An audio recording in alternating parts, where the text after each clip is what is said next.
Father God, to do what Isaiah said in Isaiah 1:18. We come tonight to reason together. So God, we thank you for our mayor of this great city. Continue to crown his head with knowledge, wisdom, and understanding so that he may be able to lead us in the way we should go. We thank you for every sitting commissioner. We thank you for the city manager, God. Lord, we thank you for every stakeholder. We thank you for every citizen.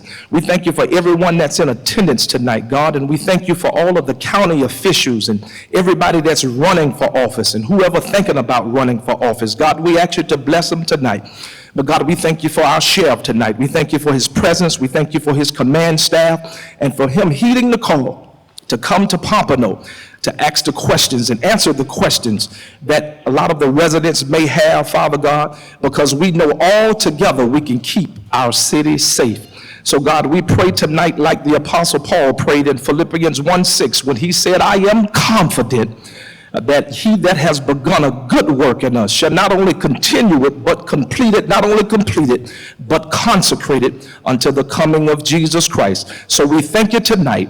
We pray that your grace abound in this town hall. We pray that your grace abound even more in this meeting. And everybody that come tonight, Father God, let them come in peace. Let them come in grace, but let them come in your spirit. In Jesus' name, amen. Thank you, Pastor Griffith. I appreciate that. Thank you. May all be seated. Before we go any further, I'd like to introduce just a few folks that we've got here tonight that I work with every day to try and make our city the best it can possibly be. We've got my fellow city commissioners. We've got City Commissioner Barry Moss from District 5. Thank you. We've got Commissioner Allison Fournier from District 3. Commissioner Rhonda Segerson-Eaton from District 2. And we got Commissioner Beverly Perkins is over on the side. Also, we've got our city administration staff here, Assistant City Manager Earl Bosworth, Assistant City Manager Brian Donovan, as well as various other folks. And I see a gentleman who's in the back, who's, I don't know why he's in the back, but he can sit wherever he wants in my book. The former mayor of this city, former mayor of Broward County, our county commissioner, Lamar Fisher. Thank you for that. Also, we have, I believe Brenda Foreman is with us this evening, clerk of the courts. And also we have former City Commissioner Tom McMahon is with us. Former City Commissioner Ed Phillips is here. There he is. So this is an important topic, brought out a lot of folks. We're very interested. I called this meeting. I asked Mr. Harrison, our city manager, who's out of town, but I asked him to contact the sheriff directly to set up this meeting to have an opportunity for the sheriff to come to our city, Sheriff, I want to thank you, first off, big time for coming to Pompano Beach. Yes. I know you got a whole county to run. You've got 5,000 people under your command. It's a big job, but I appreciate you taking the time to be here because I think it's important just to show the city of Pompano Beach some love and talk about what's going on and what your administration has done and is continuing to do and has plans for changing Pompano Beach and making Pompano Beach a safer place, a safer community for all of us to live, play, and raise our kids. Like I said, the violence that we've had recently, it's not acceptable. Any violence is unacceptable, but especially when you've got loss of life. And we've got indiscriminate shootings going on, out in the northwest section, and it needs to change. I don't want to have to call the mother of another kid who got shot as a bystander. Not even just a 10-year-old boy. To have to make those kind of phone calls, it shouldn't happen. And I don't want it to happen in Pompano Beach. We hear all the time about crime. You hear it down in Miami all the time. A shooting seems to go on, several times a day down there. And Pompano Beach, it's not going to happen here. And that's what this is about. This is about how we can change what's been going on. We can change the trajectory going forward, working together, making our community safer. So with that, I'd like to turn it over to the man of the hour, our sheriff, Gregory Tony, who is Chief Law Enforcement Officer for our county and Pompano Beach. Thank you.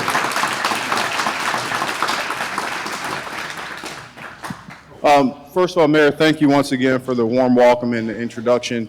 As well as my command staff, I want to just recognize that we have our senior ranking administrators that cross really over every component of our organization here, including Pompano. Again, to my colleagues within the commission, thanks for the support, opening the doors and allowing us an opportunity to come here and talk. For our community, for the individuals who showed up, thank you. Thank you for coming out. I was hoping that every seat would be filled, but we will get there one day. My goal today is to talk about some of the different activities we are taking as an organization to help mitigate some of these crime patterns.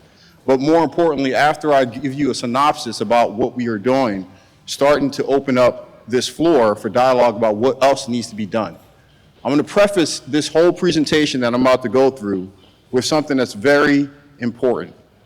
The issues that we are facing in terms of criminality, crime patterns, gun violence are not an exclusive thing that the sheriff's office has to resolve.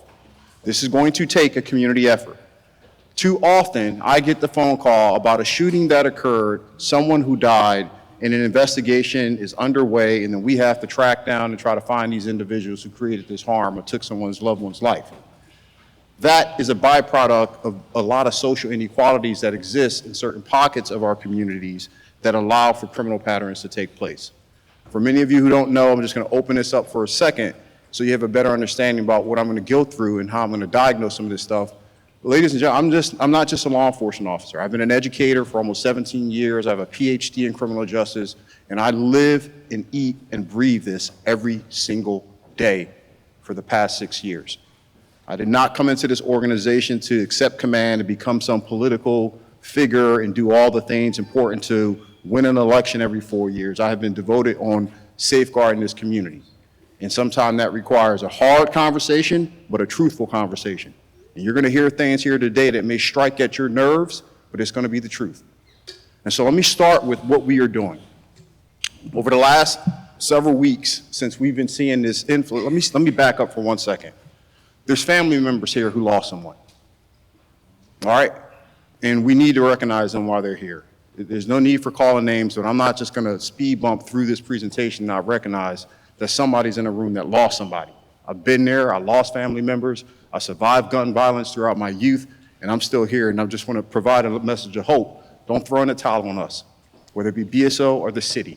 Things are still gonna be done. We're gonna be aggressively going after the individuals, and we're gonna come up with some solutions working with the city officials to make sure that we don't continue to have this pattern.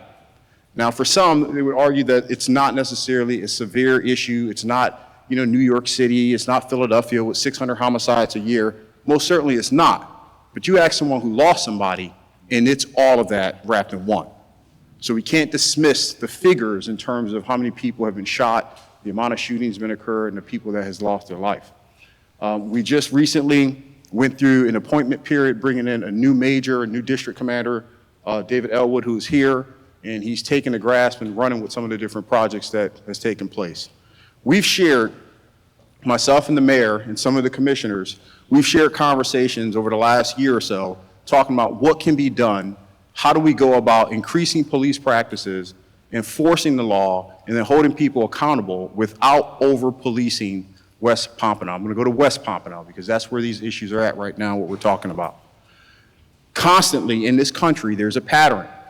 We see violence in the communities, typically predominantly black and brown communities, and then the chiefs of police or the sheriffs come in and they dump all the tactical units into these communities, over-police it, and then we get first, second, and third unintended consequences from that, such as young black kids getting shot and killed, more police conflict, another George Floyd, and I'm not going to have that happen anywhere in this county, and most certainly not in Pompano. I've explained this to the mayor, that the way we will go about this, I will not swing a katana sword, but I will take a scalpel into every single problem that exists here. And the way we are doing that, we've started to think from a criminal justice perspective, how do we become more punitive to our criminals? We have a state criminal justice system, and we have a federal system. The federal system has a lot more punitive, long-term sentencing guidelines when it comes to gun violations. And so I've contacted the U.S. Attorney, Mr. LaPont. He is on board for this. We've already started to institute the ATF, which is in this city right now, patrolling with our TAC units, so that we can really hammer at these individuals who are creating these problems and not allowing them to go on probation after 6 months after shooting someone and then come back into the community and re-engage in all these problems.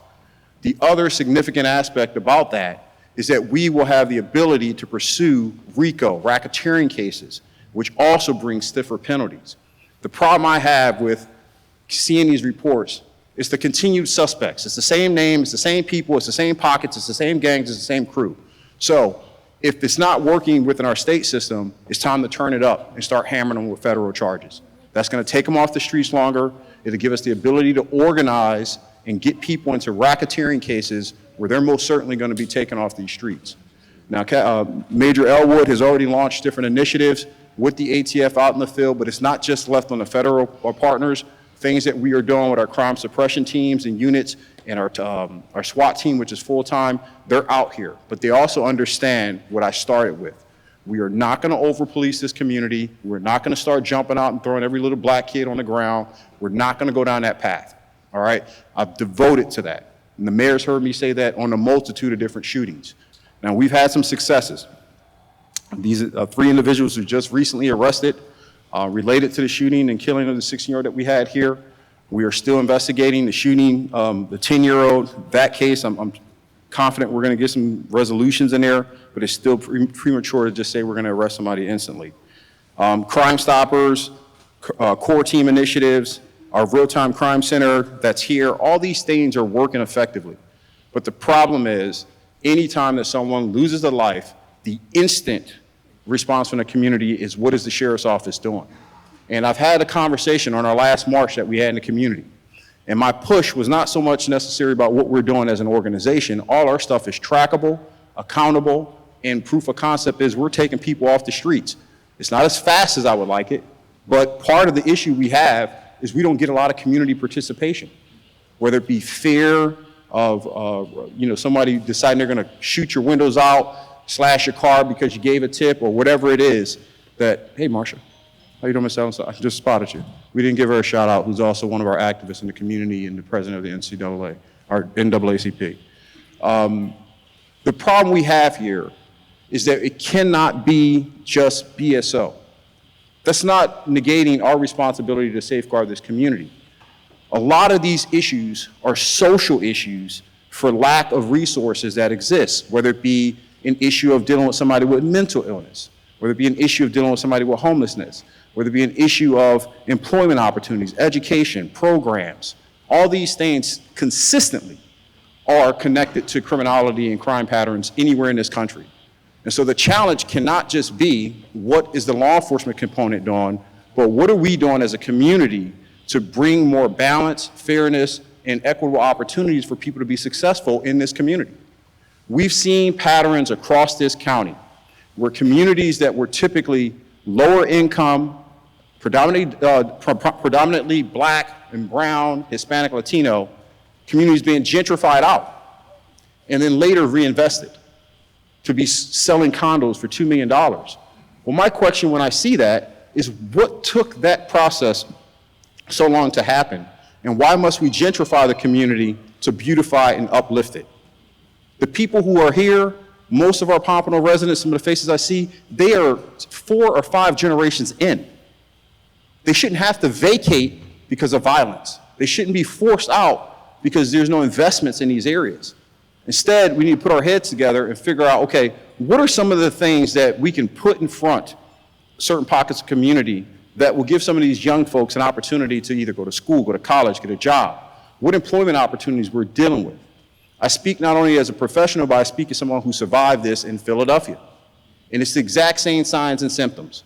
There's no investment in these communities, and the young folks are left to look up to gangbangers and thugs as the OG or the person that they want to be. Where's the real role models at? And these young kids and these members out here who don't have access to these resources are sucked into this culture of, well, the drug dealer has the cool Mercedes. That's what I want. That's what I want to be. And then before you know it, they're selling drugs, they're committing crimes, and then they're arrested or they're killing people. And we want to know, well, what are we doing from a law enforcement perspective?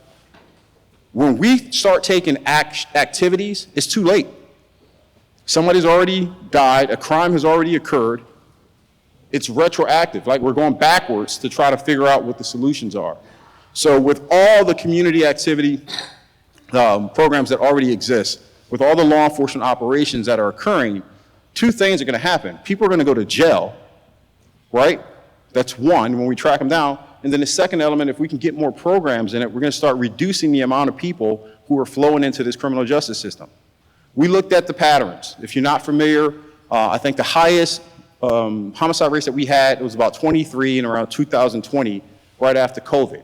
But we're sitting at about 13 homicides or so per year at this point, and about 35 shootings that occur on an annual basis. Those are your data points, right? So we understand what's happening, but if you centralize and start looking at where they're occurring, it's in the same environments. So there's been discussions already about, okay, nuisance abatements programs and initiatives to be able to hold some of these local businesses that allow some of these places to be hangouts where individuals are getting shot left and right. We march through some of these areas, and you can instantly see some of the people that are congregating out there about to just run as we're walking up.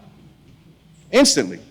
So if we know we're continuing to have these problems take place in front of convenience stores or whatever it is, how are we as a city controlling and forcing these individuals to be in compliance so that these aren't safe havens for criminals? Because that's what's happening.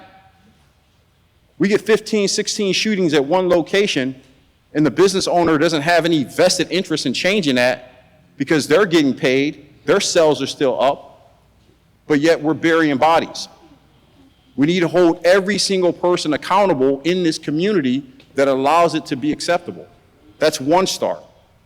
Then the investment aspect. What type of things can, and this is, again, we can't be the ones that create all this. I'm speaking to my residents. You have to tell us as the elected officials what it is that you want. We can bring skill set, expertise, and vision, but you know your community better than anyone else. You live there 24/7, 365. So I'm not going to go too long because I think it's more important for me to hear from you than it actually is for you to hear from me. I can answer your questions. I'll do my very best to be, spot on and truthful based on what we have. But I think the core thing today is we need more engagement. This room should have been filled. It should have been filled. And until we start filling these rooms, nothing's going to move. Until you start holding us accountable as elected officials, nothing's going to move. Every single one of us is responsible, in terms of the elected groups in here, every single one of us is accountable to you, to the people. Not our titles, not the positions. It's to the people that we actually took an oath to protect and serve, and on certain elements to enhance the quality of life, because that's what's missing. If you don't enhance the quality of life, we're going to continue to repeat and see the exact same types of violence in the exact same areas, and more young people are going to die on these streets. I may have not been to all these commission meetings, but folks, I watch every single one of them. I hear the comments from every resident that stand up. I hear the comments from my colleagues and the elected officials, and I do that with all our cities in this county. I spend a lot of time listening to understand what the issues are, at least what the concerns are. So be active, be engaged, let us know what else we can do, and work together. You have to work together collectively. Before I go into questions and comments from the community, Commissioner Perkins, speaking about, so you stand up, about questions. There was a comment that came up, I think on April 9th, about the ShotSpotter system, in my opinion on that, as to whether or not it's a viable system to continue. Let me answer that first, and then I'll open up questions.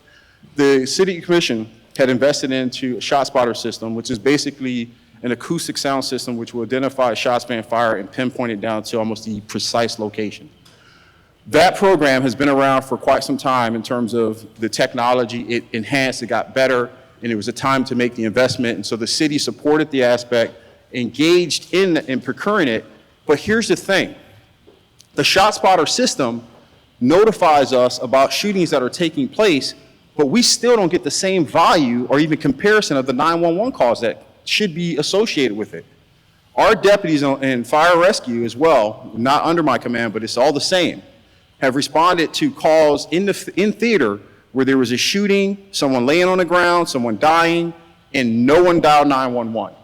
And so there's a benefit for that system because if people aren't dialing 911, we still want to know where these shootings are occurring so that we can at least dispatch units, personnel to evaluate, okay, was this just somebody shooting off a gun in the air? Or was this a robbery? Or was this a gangbang shootout that occurred? And folks, on our platform and system, and I have it on my phone, you can hear the gun violence. It records every shot, and sometimes you're hearing a multitude of gunfire as if we were in Afghanistan. But we don't get a 911 call. So it's hard, Commissioner, to try to, analyze, is it worth it? We've gained benefits from it, but it cannot be the only solution for these problems. It helps us for deployment, but we need more community engagement to be able to dial 911 and give us field intel. So I hope that, I started with yours because I just saw you and remember that one. Did I answer that question for you? Yes, ma'am? Yes, Commissioner. Yes, was that clear enough on the shot spotter one for you? Yes, you're saying you agree with it and we should continue it? I think it's worth it. Yes, I agree. Totally agree with that. Yes. I think we're not getting the type of community response we would like, but that's exclusive from the ShotSpotter system, right? That's helping us to Right. get out, see it, and we've saved lives, all right? So there's another avenue to this. All of our men carry tactical medical equipment, tourniquets, hemostatic gauze, all the things to be able to treat a major gunshot injury or life-threatening bleed in theater, in the field. And we've had cases where ShotSpotter notified us, and our officers have gone out in the field and found somebody laying on the ground with no witnesses, no one around to provide any intel, and we've saved lives. So it's hard to dismiss. How do you balance whether or not it's beneficial or not? One life is enough for me. Any other questions? Follow-up, Commissioner, on that one? No, I just wanted to say that I did meet with the ShotSpotters executives on Sunday. So they explained to me the process of how it works, and I think we need to make sure it stays in place to better help with the shootings and where they're coming from. Okay, excellent. Mayor, or I'll turn it over to the community. Yeah, if I could, just a couple minutes. Thank you, Sheriff. Thank you for being here again and for the presentation and for taking questions, of course. Just a couple of things. We have, you talk about investments, and we have actually, as a city, invested tremendously in our community. We've, in fact, we got a BSO substation being built right now out in Collier City, and that's cited by the Broward Sheriff's Office. We coordinated with BSO as to where to put that, where it was really needed. So we've got that kind of investment. Also, we have invested tens of millions of dollars in infrastructure to gain new businesses in the Northwest community. Now, these investments have come over the years, and the benefits are going to be showing, but we also have a multitude of training programs and opportunities where kids can go to get trained for various things. People can get job training, things of this nature. So we are investing in our community. But what the sheriff said is absolutely correct. This is a community responsibility. This is not a law enforcement responsibility. This is not a city commission responsibility. This is not a resident's responsibility. This is a community responsibility. We all have to work together. No one entity can do it alone. It won't happen that way. And that's really what the message, I think, comes down to, is we have got to keep pushing and pushing for better cooperation amongst all of us. So we're going to take questions here. If I could ask everyone to please line up right over here against this wall over here. If you want to ask a question, line up over there, and then one by one, if you can come from there over to the central microphone, and please just give your name and address for the record so we can know who's speaking. This is being recorded by our city clerk over there, and I see Commissioner Perkins is first at the microphone there. So, Commissioner, if you got a question or would like to say something, Yes, go ahead, Commissioner. Commissioner Beverly Perkins, Sheriff, thank you so much for coming. We've been looking for you for a while to come into the Northwest community, but I was listening to what you were saying about the community needs to come together, as well as the city of Pompano Beach. We have a job to do, as you do, and I think the city of Pompano Beach can do more to help BSO. But what I have put in place is a Citizens Advisory Committee. And I want to ask you the question, would your officers be willing to meet with this Citizens Advisory Committee? Yes. Every other month, so that Yes. we can all sit to the table and try to figure this out with the shooting and the crimes that are happening in the Northwest? Sure. So that committee has already been put together. I just need to hear from you that you would agree to letting your staff or your officers meet with this committee every other month to see if we can iron out some of the crimes that are taking place in the Northwest. I heard you say that the community needs to get involved, which we are doing that with this committee. But then I also heard you say the city needs to get involved.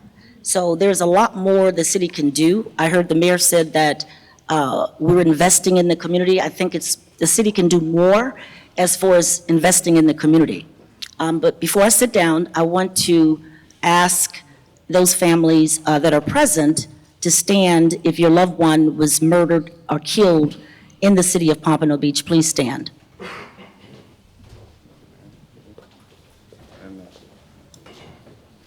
Over in the back.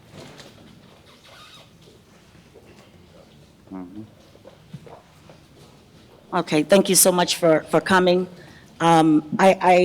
It's a sad thing, you know, when you have to talk to some of the parents that have lost loved ones, and I do. As a matter of fact, a parent called me 11 o'clock, I think it was Friday night, and he's hurt. So we have to find a way to help these families. I don't know whether you have counseling available for the families, but some of them do need it. If you could help them on that end of it. Most certainly. We have victim advocates that are available 24/7. Okay, great. So we can work with Thank that. you. So I'll just let the audience come up and speak if they like. But thank You you so brought up much a for good coming. point. I'm going to expand on something that you talked about with building out kind of your just task force of community stakeholders. That is so important. After George Floyd, one of the cries we kept hearing countywide was that people wanted to be involved with our agency about some of the things that they want to present. And had they not, we'd created a social justice task force, whatever name you want to use, and you'll be surprised, right? We are now, George Floyd 2020, we've been active for several years with this, and we rotate every 2 years, just some food for thought. It's about 21 members from a cross-section of the community. They come in and they tell us what's going on. They tell us how to redirect operations. They tell us how to better use funding for community programs. So if you can reproduce that at the city level, you're going to find a lot of benefit from it. So I think it's a good thing to do. Yes, and I just want to thank my fellow colleagues for being here today so they could hear some of this from you rather than just hear it from me as to what is needed in the community. So thank you so much. Yes, ma'am.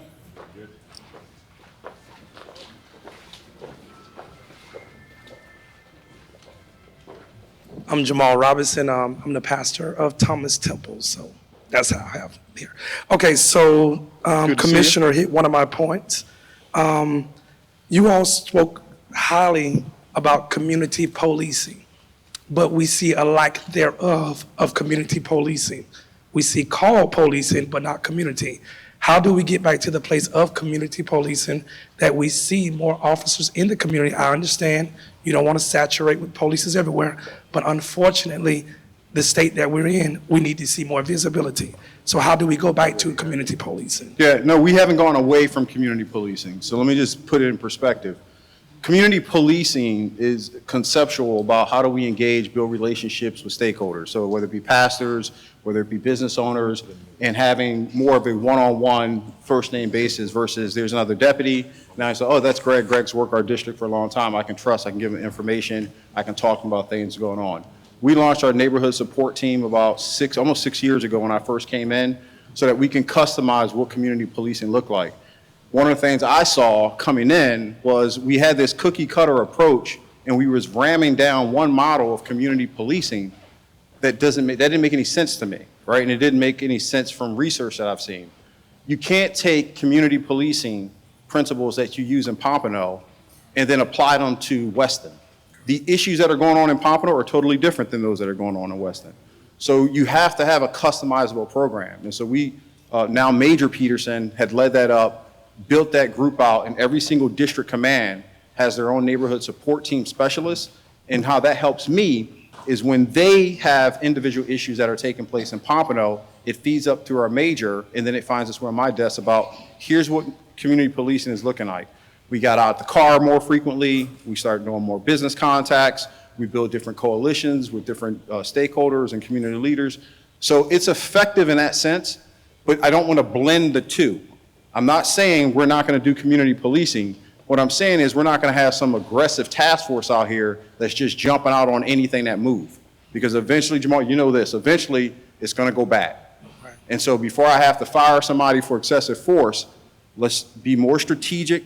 Let's do evidence-based, investigations. Let's do intelligent-led policing practices and find the right people versus causing harm to all the other residents that actually live here. Thank you. This question is for you, Mr. Mayor. So I hear we talk about the community. Everybody is being responsible. What do you have in place, or what does the city have in place for the same corner stores or locations that's having the same activities with the same issues, and we keep having the same conversations, having the same marches, with meetings that people are not showing up, with city officials that keep telling us they're gonna do stuff, but they're not doing anything, but we still have shootings at the same locations with the same owners, with the same situation, and we still having funeral homes getting full. What is the city gonna do? Well, as the sheriff alluded to earlier, we actually do have nuisance abatement, which is an effective tool. It really is. I think even if you talk to all of BSO, it's an effective tool for holding these if they are bad businesses, holding bad businesses to account. So if there are verified criminal activity going on at these places, we have additional tools that we can bring to bear to try and stop that. And we can shut the places down. But corner stores, look, I mean, I've heard that, people want to picket corner stores. If people want the corner stores out of their community, I'll support that. But I'm not going to go out there and criticize a business just because something bad happens in front of it. I need community to come forward and say, okay, this is how we want to come together, not one person. The community comes together and says, okay, this is what we want. This business, we know, is a problem. Well, okay, community, let's work together. Let's figure out which businesses really are the problems. I've heard that those corner stores, those are the host of the problems. But some corner stores people love, and some they hate, and it depends. Look, if they're not doing anything wrong, if we just need more people enforcing loitering laws or something like that, but I'm willing to work with the community. I know our entire commission is willing to work with the community if there's something that needs to be taken, some step that needs to be taken to get rid of a business which is a problem. But so far, that hasn't come up from the community. So, I got you. So what we'll do then, how do we get in contact with whomever we need to get in contact with to get those stores shut down, moved? Because you guys are doing a wonderful job with signs in Collier City, nice building in Collier City, all that pretty stuff, but shootings is still happening on that one store that we all know. But no one is talking about that one store. Contact me directly. Okay, so give your number to everybody so we can contact you and make sure we don't have to go through people. Get your pens out. Sure, absolutely. My direct telephone number, 954. Oop, wait. Pardon me? Well, if not, you'll get my voicemail. 954-328-5967. You can always email me at the city, or you can just email rex@rexharden.com. And yeah, if you want something done, I want to hear from the community. But like I said, Jamal, I want to hear from the community. I don't want to hear from one person. That's what we need. We need a meeting of the mind, so to speak, that we want something to change with this situation. Not just that, okay, I think this business is a bad business. So yes, let me hear about it. So can we partner then, and I think Cheryl want to say something, if we can partner with Commissioner Perkins then and do it this way, the business that we have concern, let's use that word with, because she's partnering with BSO, and she's from your office as well, we put that concern list and have it where it has some weight, that if we say that same store on that same corner is an issue, I think the blind and the wino, they all know that same store. We need to find a resolve for that situation so there's not another shooting and then all of us as calling us, it becomes ongoing. So can we partner with what Commissioner Perkins is doing, give our names and speak from the community, we're giving that name to that business and to be acceptable? like I said, I mean, you're welcome to reach out to me. You can reach out to Commissioner Moss. I know that there's issues in Commissioner Moss's district. You can reach out to Commissioner Perkins. No. I want to be clear because you said something very prevalent. You said you don't want to hear from one person. Correct. But if I ask everybody in this one store and I have 30 people show up, that means 30 people said it. Yeah. But I believe, because this is our commissioner, if we go and say 20 of us are saying this one store, it should be valid enough, because she's a sworn commissioner, to say it's worthwhile looking into that, versus if I just call your number and say ABC store is an issue, because other people don't say ABC, but we're all saying it's ABC. If we go to our commissioner, would that be acceptable? Since Of course it's acceptable. But we want to make sure she's worked with not voted off. Sure, go ahead, Commissioner. Let me just say real quick, Mayor, we're not on the dais, we're not at a commissioner meeting, and I'd like to think right now we're coming together to help grieving families so that the shooting can stop. So let's just get rid of the divide at this point, and let's stay focused on the issue of trying to resolve the shootings. Thank you. Let me, I want to take Jamal, I want to add on to your question about how this thing works out. I've actually have experience doing this in my previous agency when I ran a whole district as a substation leader. And we had similar issues, not to the volume of shootings that occurred, but we had some kind of slumlords and business owners who didn't really care about the community. They built out their structure, they get their customer and client base, and then they go home, and it's probably not even in Pompano. Right? So it doesn't impact them the way it impacts the people that reside here. And one of the things you do under nuisance abatements is build a case, right? It's about building a case. There's already enough substantial evidence in our call history about these locations, right? I can pull CAD, which is our computer automated dispatch system, and tell you precisely how many calls for services we've been out there, what type of shootings occurred, what type of narcotics was taken off. All those things can be bundled and packaged as a nuisance abatement to pursue either more regulations over the businesses over there, or to have them vacate and move out of the site location. The city leads that component. That is not a BSO operation. So if it's a nuisance abatement, how that partnership would work, it sounds like Commissioner Perkins is wanting to lead that. She would work with Major Elwood to get all the data points to build the case, which is a matter of us printing out content, verifying dates, looking at the crime patterns, and then putting that in part of a packet to roll over into the entire city commission to then figure out, okay, we have enough documentation to be able to pursue this. Now let's get our city attorneys involved and launch whatever that initiative is going to be. So it's not really a matter of, you need more and more people stating. Somebody just have to take the lead, put the case together, and then run with it. If that makes sense. I've done it before. That's why it's just an experience thing. Yeah. Just before we leave this topic, because I just want to piggyback just a little bit.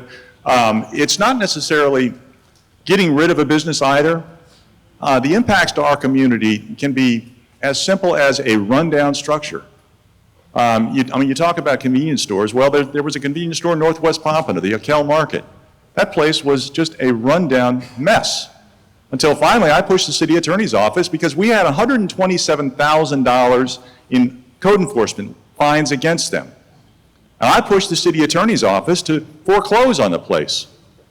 And they did. They pushed them. They said, we're going to foreclose your business. And you know what happened? Suddenly that business came forward, fixed their corner lot, and now look at it. It's now uplifting our community as opposed to tearing it down. So there's lots of tools in our toolbox, but we need to work together to make it happen.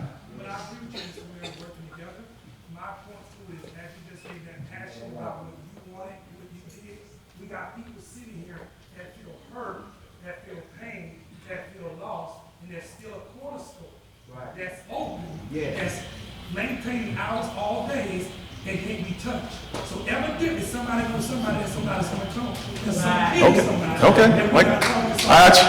Disrespect, I said with all respect that I'm glad Commissioner Perkins is on it. I'm glad that the sheriff said we're gonna work together. And I'm glad that you said you have the passion that we just need the evidence. Sheriff will look for the evidence. Yeah. Go ahead and get your passion and we'll get it closed down. Absolutely. That's it. Go ahead, man. He almost took everything I had to say. Good evening, I'm Dr. Ophelia Sanders, Yes, ma'am. Executive Pastor of Macedonia Baptist Church, located at 2380 Northwest 3rd Street here in Pompano Beach, Florida, where my pastor husband is the presiding bishop of the church. I'm here piggybacking pretty much on what all of you have said as it relates to these corner stores. As we all know, right on Power Line, just adjacent, just west of our church, we have a convenience store there. It's getting worse by the day. It's so bad now, yeah, J-Mar. It's so bad now that the men that used to sit on the wall from years past, and they would look out for our church, they would make sure prostitutes weren't behind the church and this, that, and the other, and now they're afraid to even sit on the wall to even watch the church or talk to each other because they got a new crew that's come in. They having massive parties in the parking lot, trash everywhere, sex behind the buildings, behind the dumpsters, and it's gotten so bad now that they're now setting up tents across our parking lot. They can't get in the parking lot right now because we have the chains up, so they're putting their tents and their food and everything in front of the parking lot. And it's my understanding that they've already had a shooting here recently at that location. I'm really concerned because I have a pastor at Macedonia who has a heart for the people in that community. And we all know that pastors are now being attacked for doing their duty as pastors, showing love for people in the community. And I'm afraid that he's going to approach one of them one day just gently like he does. Hey, bro, this is a church, just have a little respect. Don't sit there. Don't throw your trash there. We don't know who have mental illness. I deal with mental illness as a psychologist, and I'm just afraid one day because he has a heart for people and he's going to go over there to talk to them to protect Macedonia or protect the people of Macedonia and something happened to him. So what can we do? You said that you have tools in your toolbox. I'm asking you to pull the tools out your toolbox. And if I need to be a tool in the box, on the side of the box, on top of the box, I don't have a problem doing that. But we've got to clean that corner up because it's going from bad to worse and somebody's really going to get hurt. You want me to start? I saw you look at him, so I was going to get out the way. Okay. No, here's the first part, all right? I don't want you or your husband engaging in anything with anybody. That's what we do. All right, so call us. Let us be the midline between the violations that are occurring at that moment, right? Let us come out. On the bigger scope of what you're talking about, we're repeating the exact same discussion in terms of there has to be things that take place. Are we doing Big Mac? To manage the I'm sorry, folks. I have relationships with some of the people in the room, so but it's important for you all to understand. Let us be out there and dealing with that because I don't want anyone to get hurt. And you're 100% right. And it's not just mental illness, just some people are short-tempered and they may have a bad mood one day and now we're out here fighting if somebody's hurt. Let us do all the enforcement. Let us get them away from the property. Contact us and let us deal with that. But you're right, we still have to come up with a solution to control that environment so that it doesn't turn into a multitude of different shooting like other locations that we've alluded to already. Yes, sir. I won't be as long. I am concerned about the community, not just my church, but those who live in that circle. Yes, sir. I do talk to the people because I have that heart for the people. But it looks bad because what concerns that store concerns my property. That's right. Now they're throwing trash over the wall. I've had this conversation. I've called BSO. They have come numerous times. They're under new management now, and the problem has gone from bad to worse. And I'm just concerned, what do we do now? Sir, I'm sorry. Can you provide your name for the record? I'm sorry. Provide your name. Bishop Lewis Sanders. I think there's twofold, kind of going back into that same cycle that we discussed. Don't give up on us in the sense of we're paid to be there. That's our job. If you got to cost 1,000 times to come out there, it's 1,000 times. It is what it is. No, we're never going to say no. But to your point that you're expressing, folks, are you seeing continued pattern here, there are certain locations throughout the city that we know are going to have a higher propensity towards people hanging out, drinking, not really having concerns. And it starts with something as simple as they're throwing trash. They're not cleaning up the environment. There's this broken windows theories that has existed for a long time. If you don't care about the community, if you don't beautify it, if you allow it to be saturated with drug needles and overgrown grass and no proper lighting to deter these individuals from finding these environments as safe, then it becomes a safe haven for them to produce their criminality, right? So yes, we're going to have to build a case on them too. That's what's going to have to take place. This is my last concern. I am concerned because I don't want my people to be caught up. That's right. Because when you make phone calls, a lot of times names are mentioned. And I'm concerned about the names are being mentioned. I don't want my people to be at risk. Our number one client is Mr. and Mrs. Anonymous. They call all the time. I don't need to hear a name to go out and investigate, and neither does any of these men and women in uniform. So when you talk to your staff, you talk to your personnel, you're like, hey, I met with the sheriff, we had a conversation. We don't have to give a name. Give me a description of a suspect, give me a description of a car, give me a description of the problem, and then we will go out and investigate. All right, stay out of that as best you can. Love you to death, don't want to see anything happen to you. I'm sorry, the undersheriff have something to add.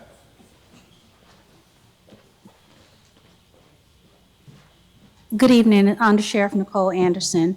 I hear what you're saying, and I think how we can start with this and getting a solution. If we can get addresses to these locations that you're talking about, and we can get with Commissioner Perkins, and we can do our legwork as BSO in listing the calls for service at those locations and prioritize them by the most egregious locations, and get together with code enforcement, the sheriff's office, and the city attorney, and see where we can start from there. So it does not necessarily have to be just one particular location. It might be 5 hot spots in a location. So if we get those addresses, we can move on establishing a listing of calls for service and partner with code enforcement and the city attorney to move forward with actions and work with Commissioner Perkins and her group and Commissioner Moss. Thank you. Thanks. Yes, sir. Patrick Yovanov, District 1, Mayor Hardin, Sheriff Tony. Federal Judge Charlene Edwards, Major Wayne Atkins, State Representative Perry Thurston, our mayor here, Rex Hardin, and of course, Commissioner Beverly Perkins, went to the same school at the same time where there were structured discussions about gun violence. At this same time, when our elected and appointed officials were going to school, there were teenagers. There was a demonstration 44 years ago at what happened at Stoneman Douglas High School. Half a century ago, it was known that this would happen, and it did. Half a century later, here we are. Solutions are obviously elusive. And at least in Pompano, the abuse of children goes unabated. The children have been calling our city Pompton for decades. The children are angry at life. And now we have the results of this anger. Thank you. Very good. Next speaker.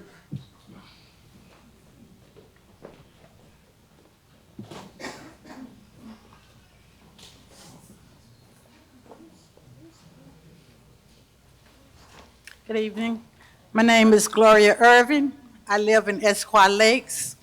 And the first thing I like to say is the one reason why we don't have as many people here is because they are not notified that we are having this meeting. Maybe if you can get some flyers out in the neighborhood and put it in the doors or a mailbox or whatever the situation might be, that would help a lot too. But my issue is, where I live at, a lot of people that moved out, you know, sold the house and somebody else then came in and different nationalities of people. So my problem is, I got a neighbor like 2 doors down from me, just loud music. They got these big old tall boom box and they booming. Every weekend this going on. My husband is sick. The lady across the street have heart problems. The other people's on my street, you know, older people, they got problems, medical problems too. So we done call you all about 2 or 3 times to come out. And once you come out, you do come out, but once you come out, they'll lower it down, they'll cut it down. But about 30 minutes after you all gone, it's all up all over again.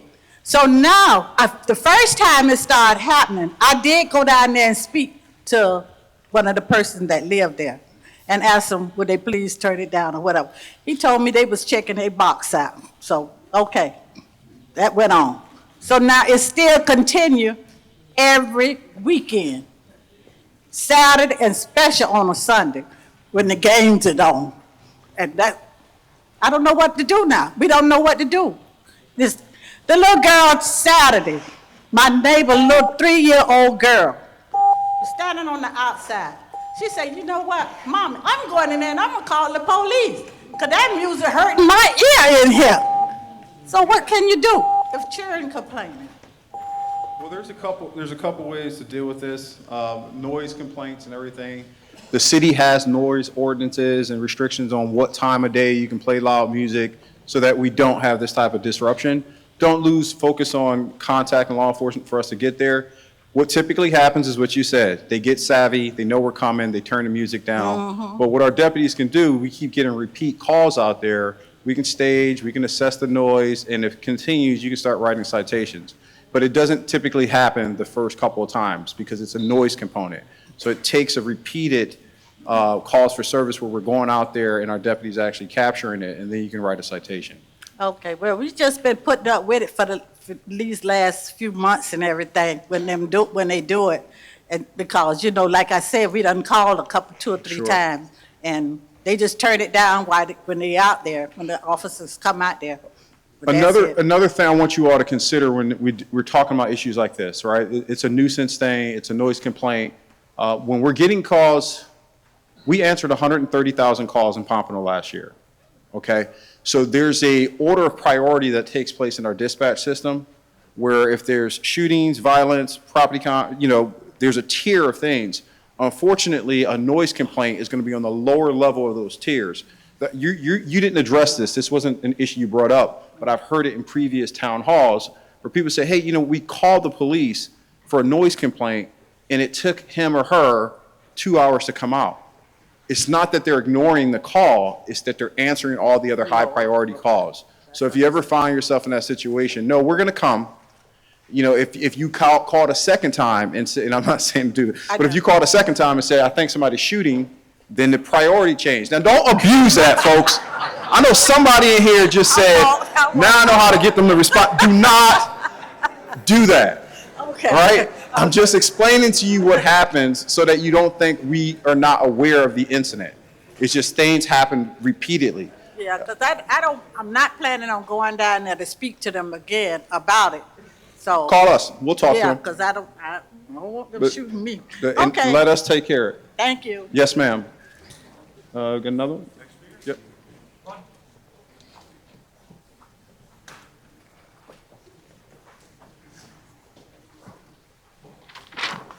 Good evening. Good evening, sir. Good to see you. My name is Jimmy Habersham. I live in Pompano. I'm the president of the Circle of Brotherhood Pompano Beach chapter. I'm also associate minister at Hopewell Missionary Baptist Church. I do have a few things that I do want to say. One is, as the Circle of Brotherhood, and I know you're familiar because we have met before. Yes, sir. As the Circle of Brotherhood, we are black men solving our own community problems. And as we look at it in the community, I say 95% of the problems in our black communities are by us. And we as black men, we need to stand up and we need to start taking back our own community by getting out there, dealing with our community, dealing with the people in our community. We're looking forward for the police to do everything. We're looking forward for the city commissioners to do everything. But we got to start somewhere. We got to step up and we got to start. And as you know, that our mother chapter down in Miami, that has many programs, but we are bringing some programs here. Right now, we are starting Operation Turnaround. We're implementing Operation Turnaround where we're dealing with ages from 16 to 30. And we need more resources where we can share with these young men and, because it's the mindset of our men. If there's no economics, then they're going to continue to do the crime. But, I know Mayor said that there are some places that have been built for a job, but who's hiring criminals? We need some places where these guys, when they be released from prison or released from detention centers, they can get some jobs. Yeah. But, if there's no place for them, they're going to continue to do the same thing. They're going to continue to go up on the corners and stand on the corner. But we as black men, I'm talking about pastors, ministers, whoever leaders in our community, we need to step up. We blaming everybody else but ourselves. And you ask me if I tell you my life story, I'm a product of stuff that happened in our community. And I'm not ashamed to say it. So again, we need to step up. The other thing I want to say is, where do we get these resources from? I know you talked about the commanders and we need those resources where we can pass them out in our community, because we're going through our community, we are canvassing communities, different sections of Pompano. Okay, we are talking with young men, even women. We're talking with them about the issues that they are concerned with. We talking about the mentality, we talking about the drugs, we're talking about all of this stuff, but we need resources where we can share with them that will help them, combat whatever the issues that they have going on. And the other thing is, I did write it down. I think that pretty much have covered, because a lot of stuff has already been covered. But we do need to have those resources and to distribute them throughout our northwest section of Pompano Beach, where these young men and young women, they can say, well, okay, this is what's going on in the city of Pompano, and we got somebody that's in the community that's going from door to door, going from street to street. I'm the chairman of our outreach ministry. The other night, I was right there at Omar, 10 o'clock at night, dealing with the people in that community. I had no issue, because when you're out there in the community and they know you and they recognize you, you have no problem. I go up on 3rd Avenue, up there called, not Omar, but Saxon Wall. I was up there Sunday evening, no issues, because they know me. I'm in the streets. And that's what I'm saying. We as pastors and ministers and leaders, we got to get out there in the streets. We got to be more visible. And when they start seeing us out in the street, then some of this stuff will be deterred. That's all I want to say. Excellent. So you did present kind of 2 questions in there. I'm just going to tap at both of them. The first of which, in terms of social services and resources, I haven't been on the city site, but I'm pretty confident some of those services are available online as they are for BSO, the different practices we have. The second part about resources and unifying and getting more black men actively into the community engaged, that's great. But funding, can't move anything without money. That's right, that's right. So it can't be just a matter of theoretical resources, it has to be funded. So your project, your program, for example, we met, I think you guys are applying for the LETF funds again this year.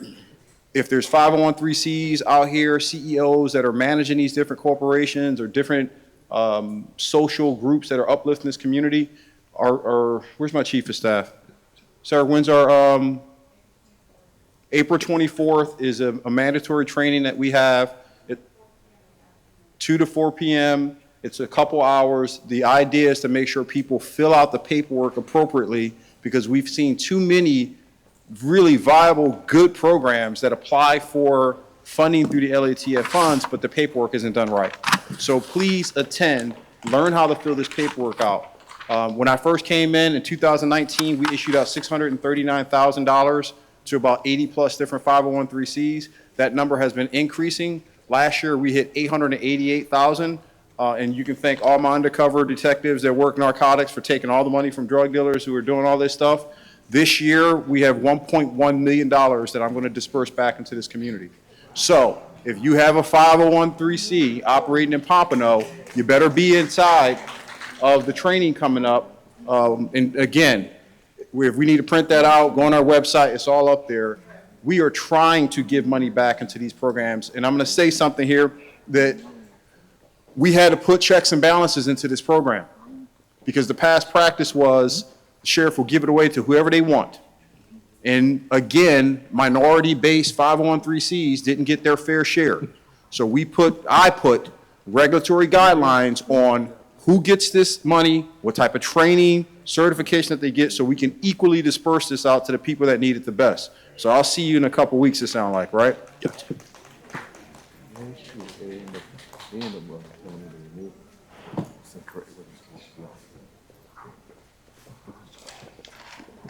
Good evening. Good evening, sir.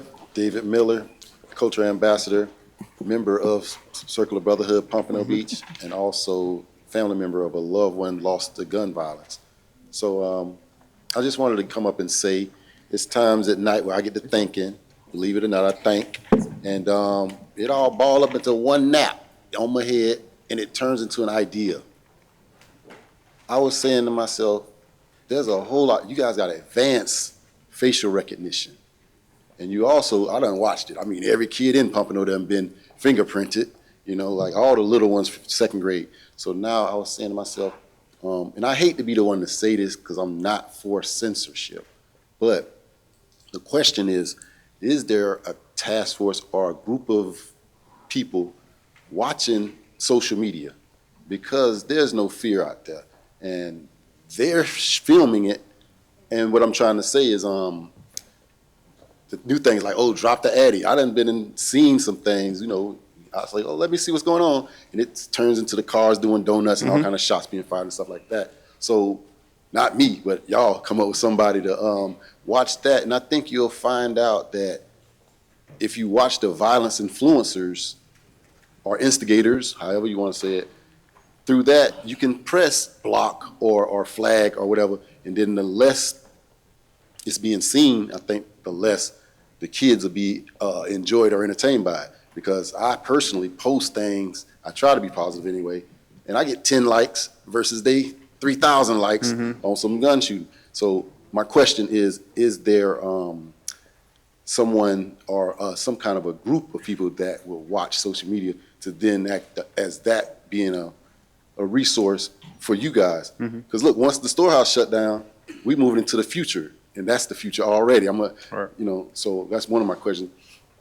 If you could answer that one. Yeah, sure. So David, first of all, every single one of our investigative arms are utilizing some form of social media to either track down tips, suspects, and monitor it. But we also created something in 2019 called our Threat Management Division.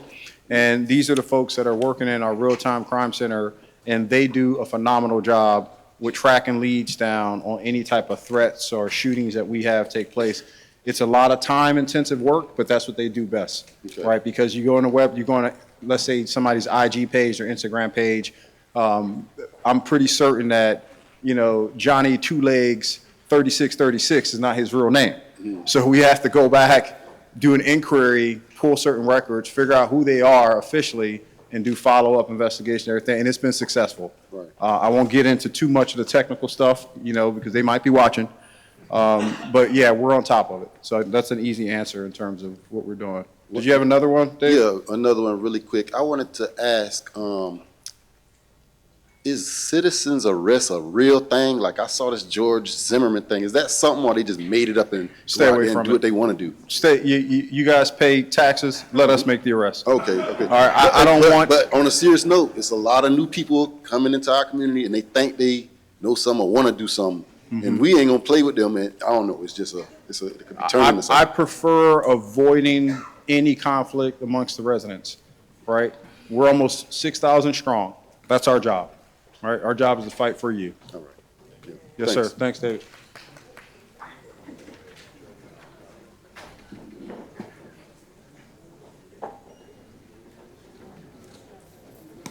Good evening, sir. Chair, Mayor, Good to see you. City staff, government. My name is Ed Phillips.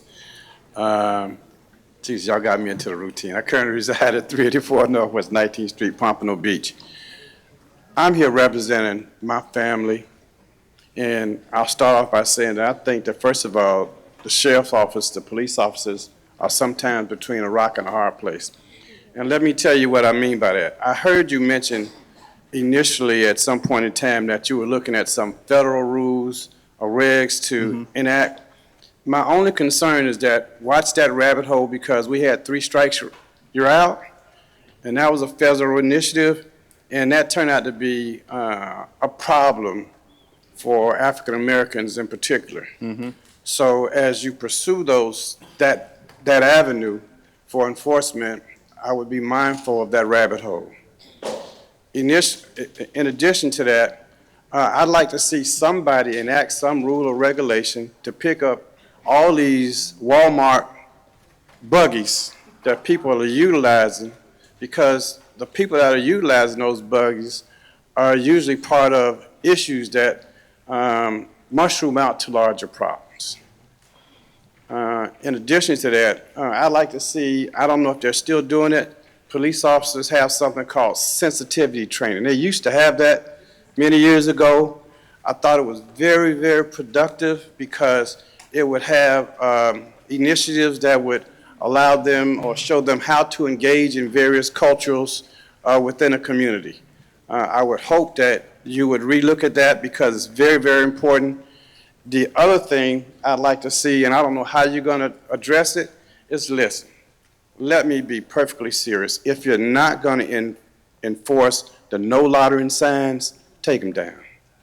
I am so sick and tired of having these no loitering signs. And, you know, folks keep alluding to nuisance abatement. Let me tell you, when I was in office, we strengthened the nuisance abatement laws. That's when I was there. What happens now is we're not doing anything with the no loitering laws. I think there's somehow, and that's why I say you're between a rock and a hard place, because when you go to enforce those no loitering laws, there may be some things that happen. You get some folks that are bad folks who want to engage you. What are you to do? So I say to this community, when they start enforcing no loitering laws, all I used to ask police officers to do, be professional when you do that.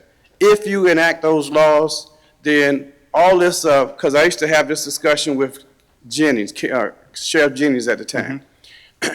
If you have in-your-face crime, that's what's on the corner stores, do something. Don't tell us that they have a right to be there when you have signs up that say, no loitering. So what I say to you, Sheriff, is you don't have to give me a lot of discussion. I think I've given you some meat to consider. Sure. Consider those things, and I greatly appreciate it. Thank Excellent.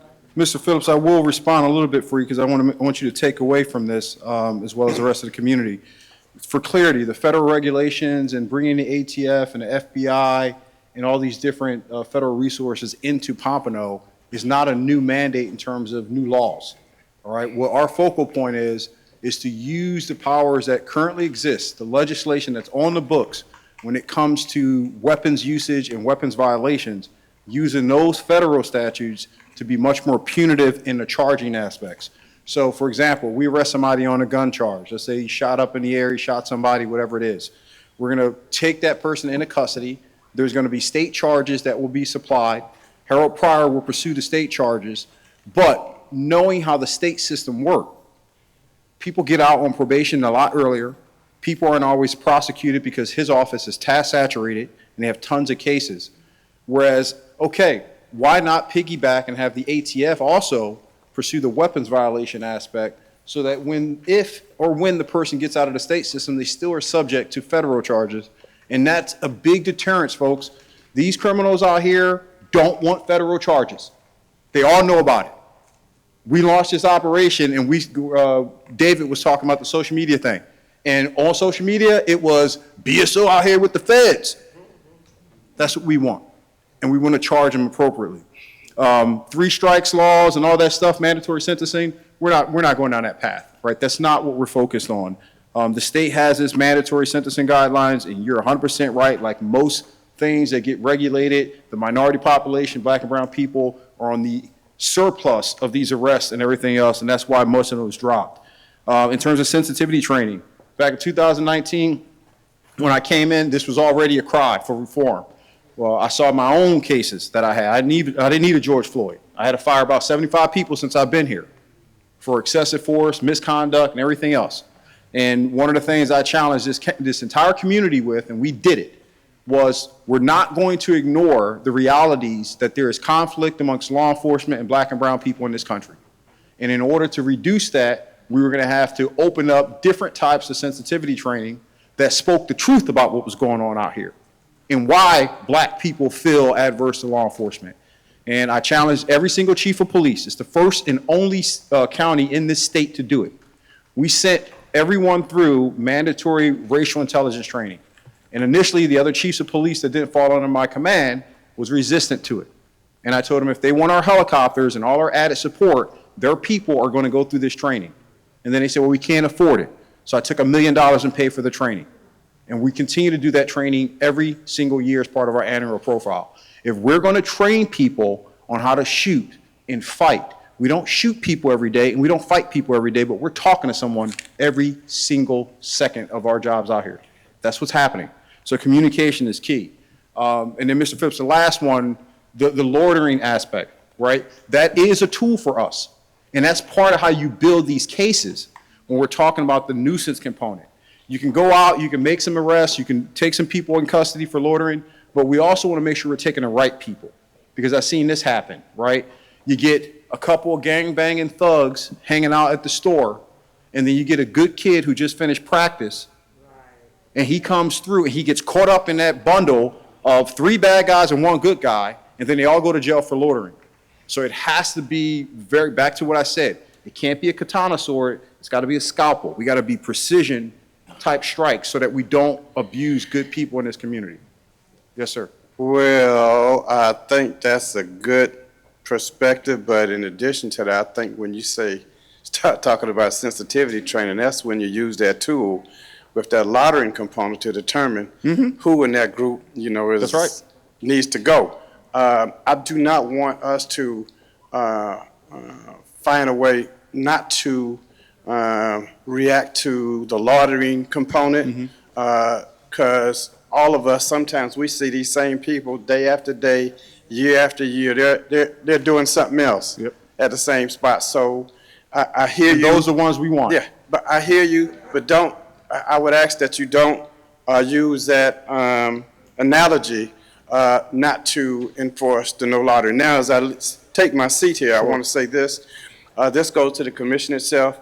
Listen, our kids are angry. They're angry that the rent is up, their parents can't pay. They're angry because they don't have skills. They're angry because they can't find a job. They're angry because they see all this development going on around here, and when they pass by, they don't see anybody from this neighborhood working. That's right. They're angry. We got to figure something out. Thank you, Mr. Phillips.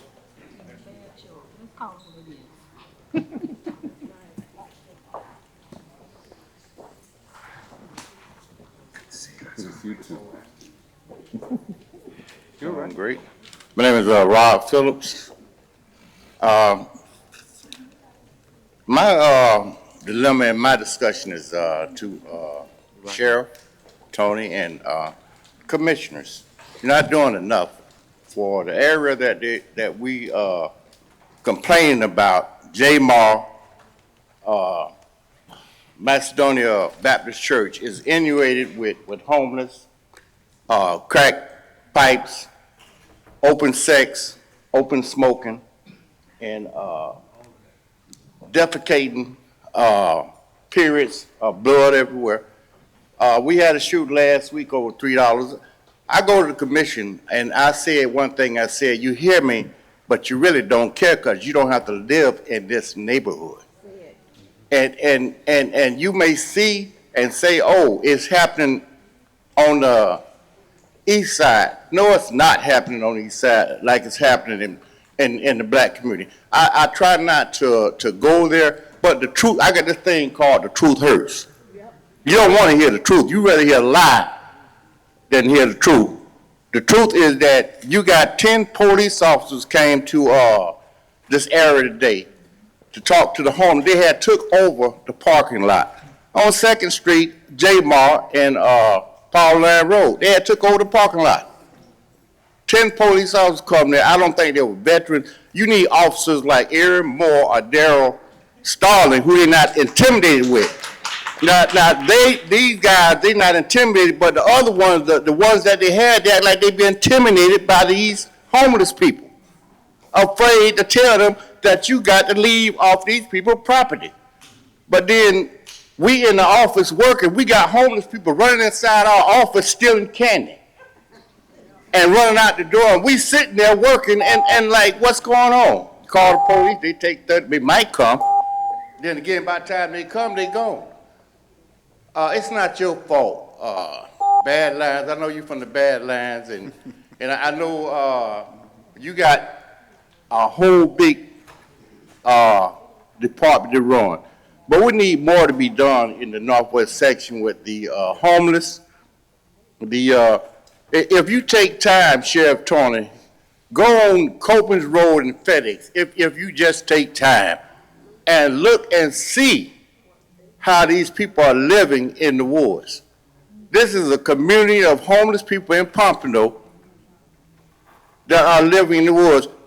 And I got to back up. I want to apologize, and my heart go out to the people who had loved ones die in Pompano through gun violence. I'm part of what they call a foot soldier victim advocate, and we are out trying to help the homeless get someplace where they can stop making Pompano look bad. But we need the city to come up with some kind of solution, or even the sheriff department, to go over there by J-Mall and look. You need to go over there, Greg. You need to take time and go in the morning time when you don't have anything to do. Just get in your car. When you don't have anything to do, just get in your vehicle and ride over there to J-Mall and walk over there and look and see how we look like a third world country in Pompano. You need to do that, and then you need to go and get your lieutenant, your captain, your corporal, and tell them to go over there and stand up and look and see how that look like a third world country. And y'all need to come to a conclusion what we can do.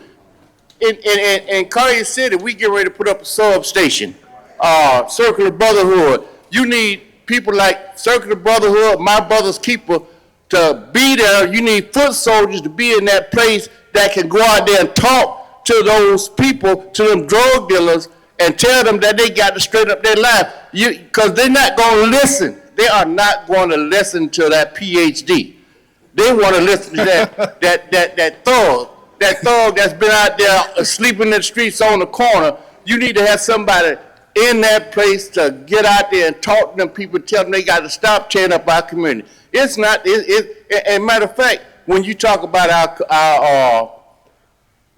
you want to talk about the community need to educate their children. Sure, we need to educate the children, but you need to get the drug dealers off the street. You need to get the homeless off the street. We need a lot more done, Nicole Anderson, in the black community. We need a lot more done to make it look like a place where we could call home. But you have, I know you want me to shut up, but you have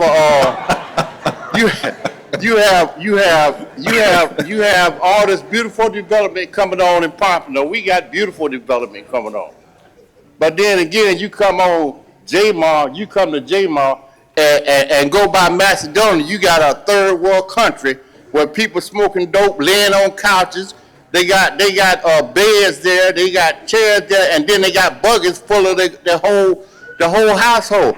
I'm going to shut up, but Gregory Tony, Mr. Phillips, I'm running out of ink up here. You, Nicole Anderson, and your whole staff, y'all need to go in there and walk that area and see how it look and do something about it. Roderick, I appreciate it, and thank you for all those comments. If I could ask everyone, we want to get people through here. We'll be here afterwards, but please try and limit your comments to 2 minutes if you could, so we can get more people moving through here. It's all important, but we'll be here afterwards. If Roderick, you want to talk to us later, that's fine, but please come on up, but please try and limit it to 2 minutes. We really appreciate it. Thanks.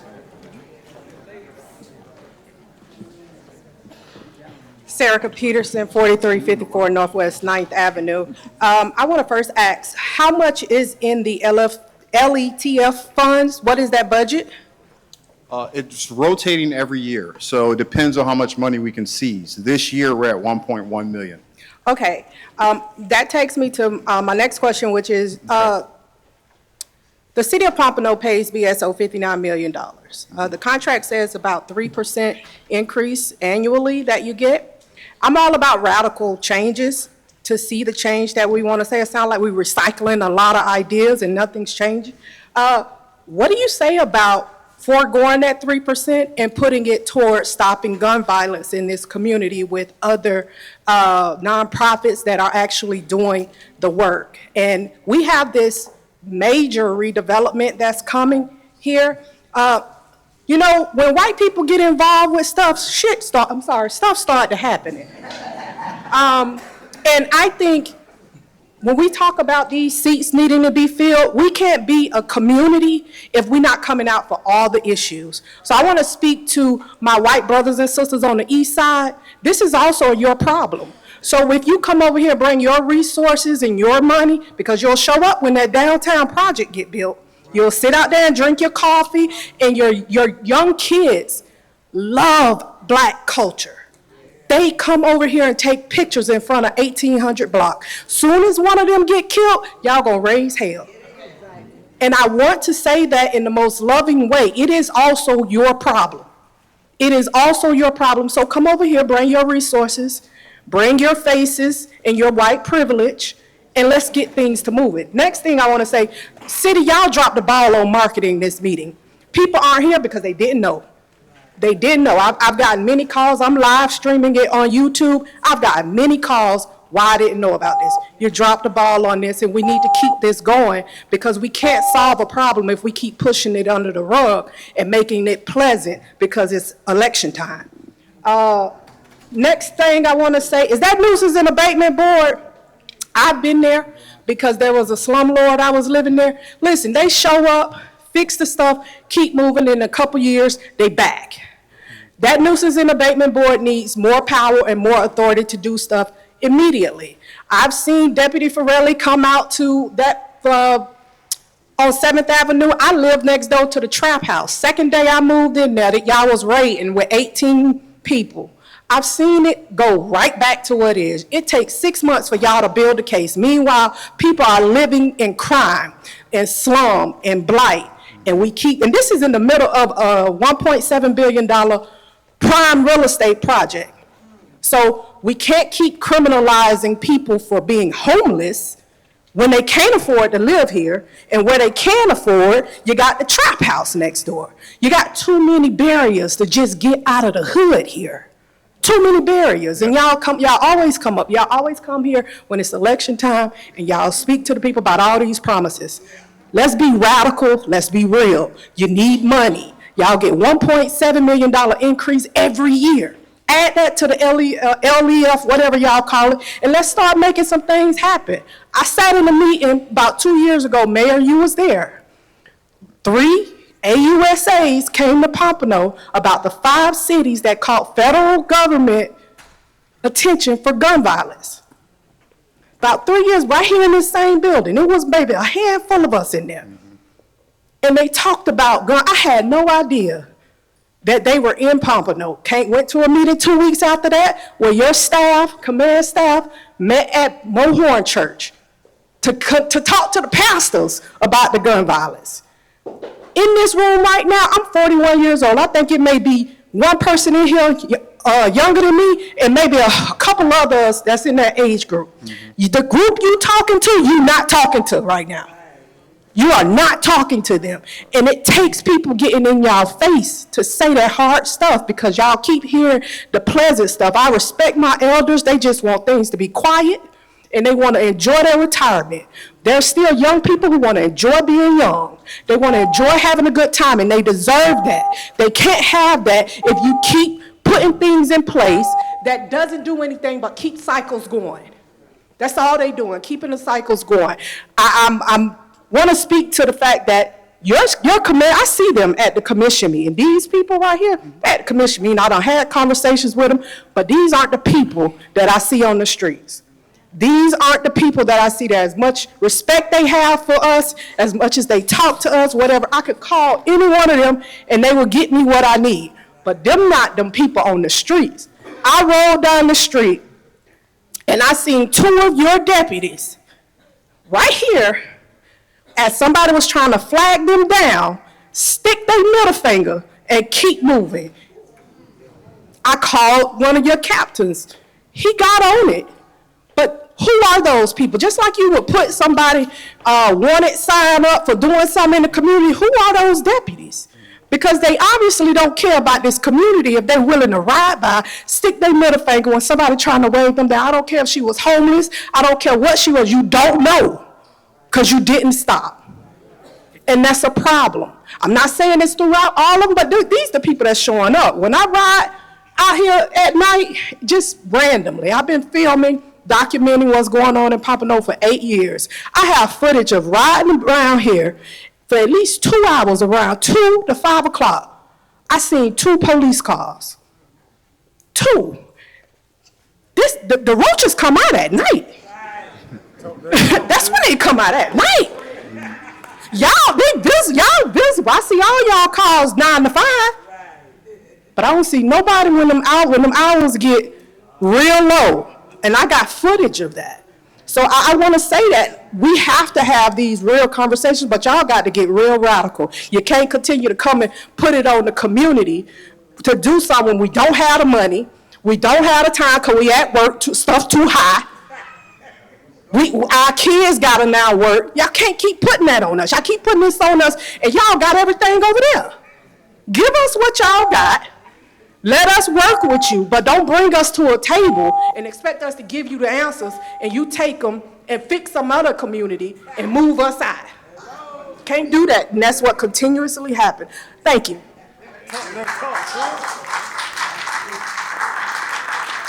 There was a question in there, and I want to answer it. Yeah, about that money, would you forego it? Yep, she said, can I forego the 3%? The answer is no.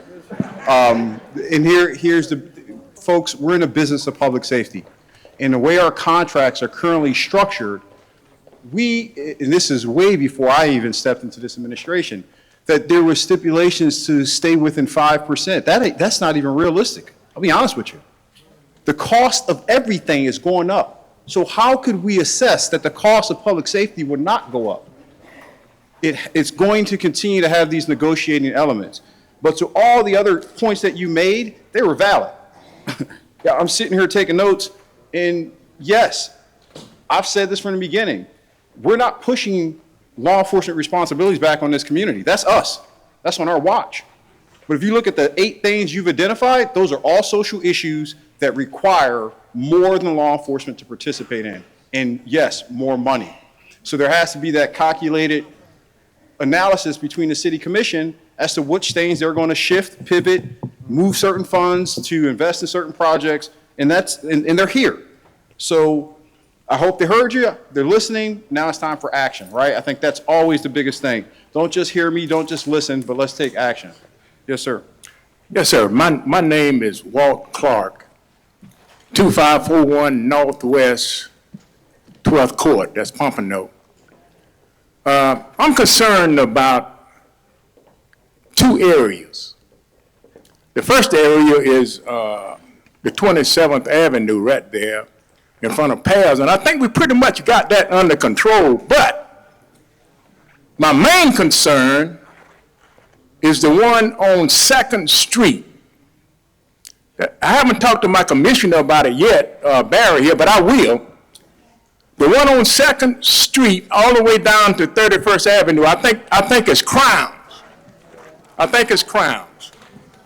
And we got so many drug dealers out there hanging out. They're doing everything but the right thing. So I think we need to try to get that under control.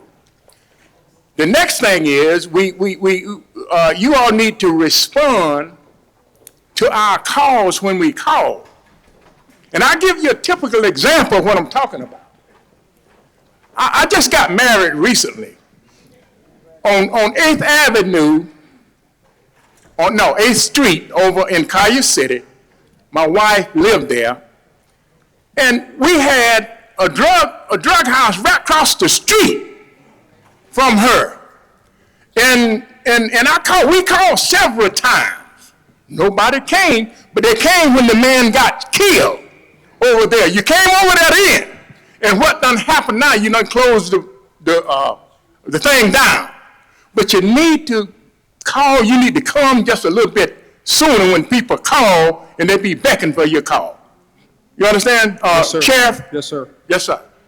Well, Mr. Clark, appreciate the comments, and I think the biggest thing there is it's hard to determine the time that you made the call, what was going on in our circuit in terms of what I talked about earlier.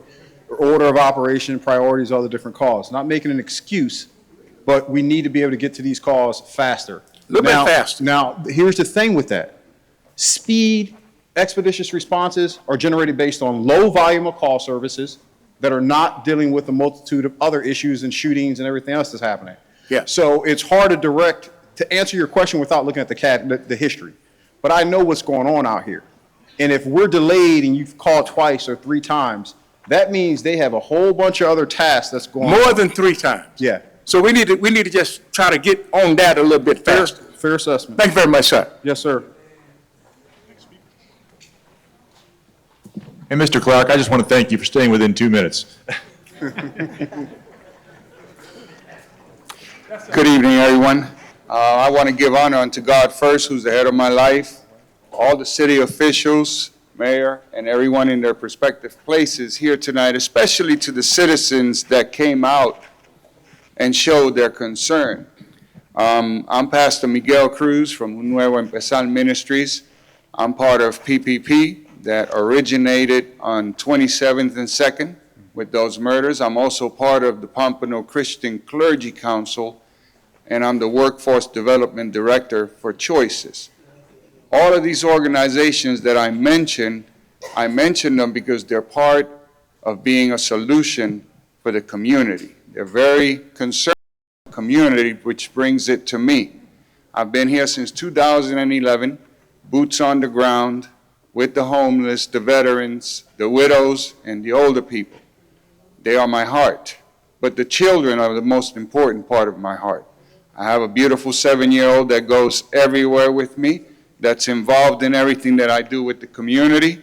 And I thank Broward Sheriff's Office that made 2 years ago her birthday an experience that she'll never forget. But that brings me to 2 points. My concerns, honestly, all the kids in my neighborhood, I live at 640 Northwest 15th Manor, come to my house because of my wife, peanut butter sandwiches, cookies, Sonic juice, which is Kool-Aid, just she calls it Sonic juice. And they come to find a positive environment to be able to play and be part of. But I keep hearing about 27th and 2nd. That's a pet peeve of me, that store right there. I keep hearing about J-Mart, and lives have been lost at these stores. And I want to mention Rocket Fuel on 15th and 6th right down the street from my house. You can't go gas up there without having 75 panhandlers, people around the bend smoking dope and doing whatever, and then there's kids walking to Ely, there's kids walking to the library, there's kids that live right there. But all these stores, I'm saying all of that to make this point, all these stores have hundreds of thousands of dollars worth of fines, but they're still operating in the same place. Say, let's get the community involved, let's get them closed, but how much money do they have to owe to be able to close? Especially J-Mart 27th and that one right there, Rocket Fuel, because I'm old school. Military intelligence for 13 years, 3 honorable discharges. We went out there old school time like they used to do here in Pompano. We'd ride them to a neighborhood or another county and drop them off and do what we had to do to make sure that our community was secure. What is it going to take to close, especially 27th? Because I have a pastor friend of mine that lost a child there, and I have other community members that know me that lost their kids in those 3 specific areas. What is it going to take to close them down since they have the signs? No loitering. That's where they stand to sell the dope. And let me explain something. When I came to Broward Sheriff's Office, I spoke to Captain Stalling, I spoke to commanders. They sent Sergeant Weiner and the core team over there to Jmar, and they cleaned that store up. They had every homeless picking up trash. It lasted 2 weeks. But they can't come out every 5 minutes in force like that. That's right. What can be done? I mean, the fines are there. They owe thousands and hundreds of thousands of dollars, but they're still operating. Sure. Sorry, I took more than 2 minutes. No, that's fine. I just think that the core, response to your question is we need to move now with developing these packets for all these different areas, because I don't need another call. We don't need another call. If I pulled all the history from each and every one of those site locations, I can assure you we have at least 100+ calls at each site location. Put the packets together, work with the commissioner, move forward with the attorneys, and start taking the fight to these environments. That's the issue. There's no need for any more calls. We don't need another shooting. We don't need another complaint. And in fact, Major, I see you scribbling. I want to know about every single one of the locations, the call volume and everything else. Get it over to me so that we can move.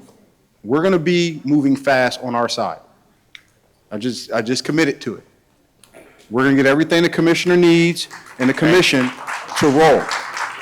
Because it's for us, Pastor Cruz, for us, it's data retrieval.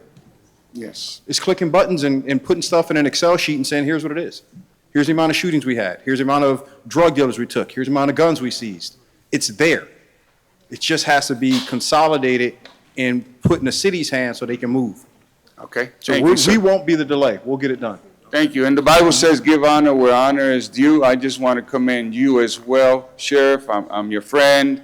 But the change that's come into the community as well as the Broward Sheriff's Department is commendable. And I hope that you can continue to do great things for this BSO. Thank you, sir.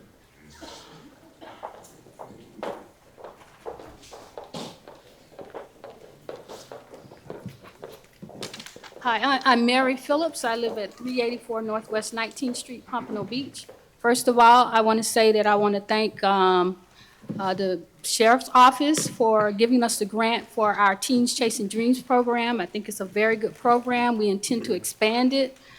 Some of our kids, I found out 2 of them were homeless, and one of our kids is in a subversion program.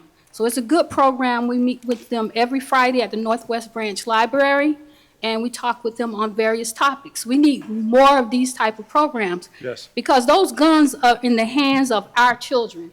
We can't blame BSO for the shootings that are going on in our neighborhood. Those are our children. And what we need to do is we need to do something about our children to keep them engaged so that they know gun violence is not the way, okay? We need more programs like your program. The city needs to put more money into these local community-based nonprofit groups that have been doing things to try to help the community. We used to have a homeless program here when my husband was in office. All of that went away when he left. Nakenya Robinson had a very good program. She would pick them up, she would train them, she would feed them, and she would give them a place to live. And we don't have that anymore. So we're going to have to come back again to the table to discuss this homeless situation. J-Mart was doing fine until we had this homeless explosion. Because when I went to the store, he said, Ms. Phillips, I'm so happy. The police put the sign on the door, and now my wife's comfortable coming to the store now.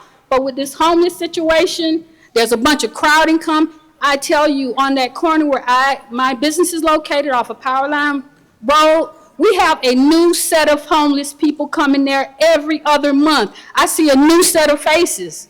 And I'm trying to figure out why are they gravitating toward that particular location. I know people come and feed them. Where they come and feed them, and they drop their garbage all over where my office is located and all over to the other side where J-Marts is. It's not his fault that that's going on. That's our problem. And we're the ones that need to solve that problem. And we can do it together by talking with each other, coming with some solutions on how we can deal with it, and having programs. The city has funding available for local community-based groups.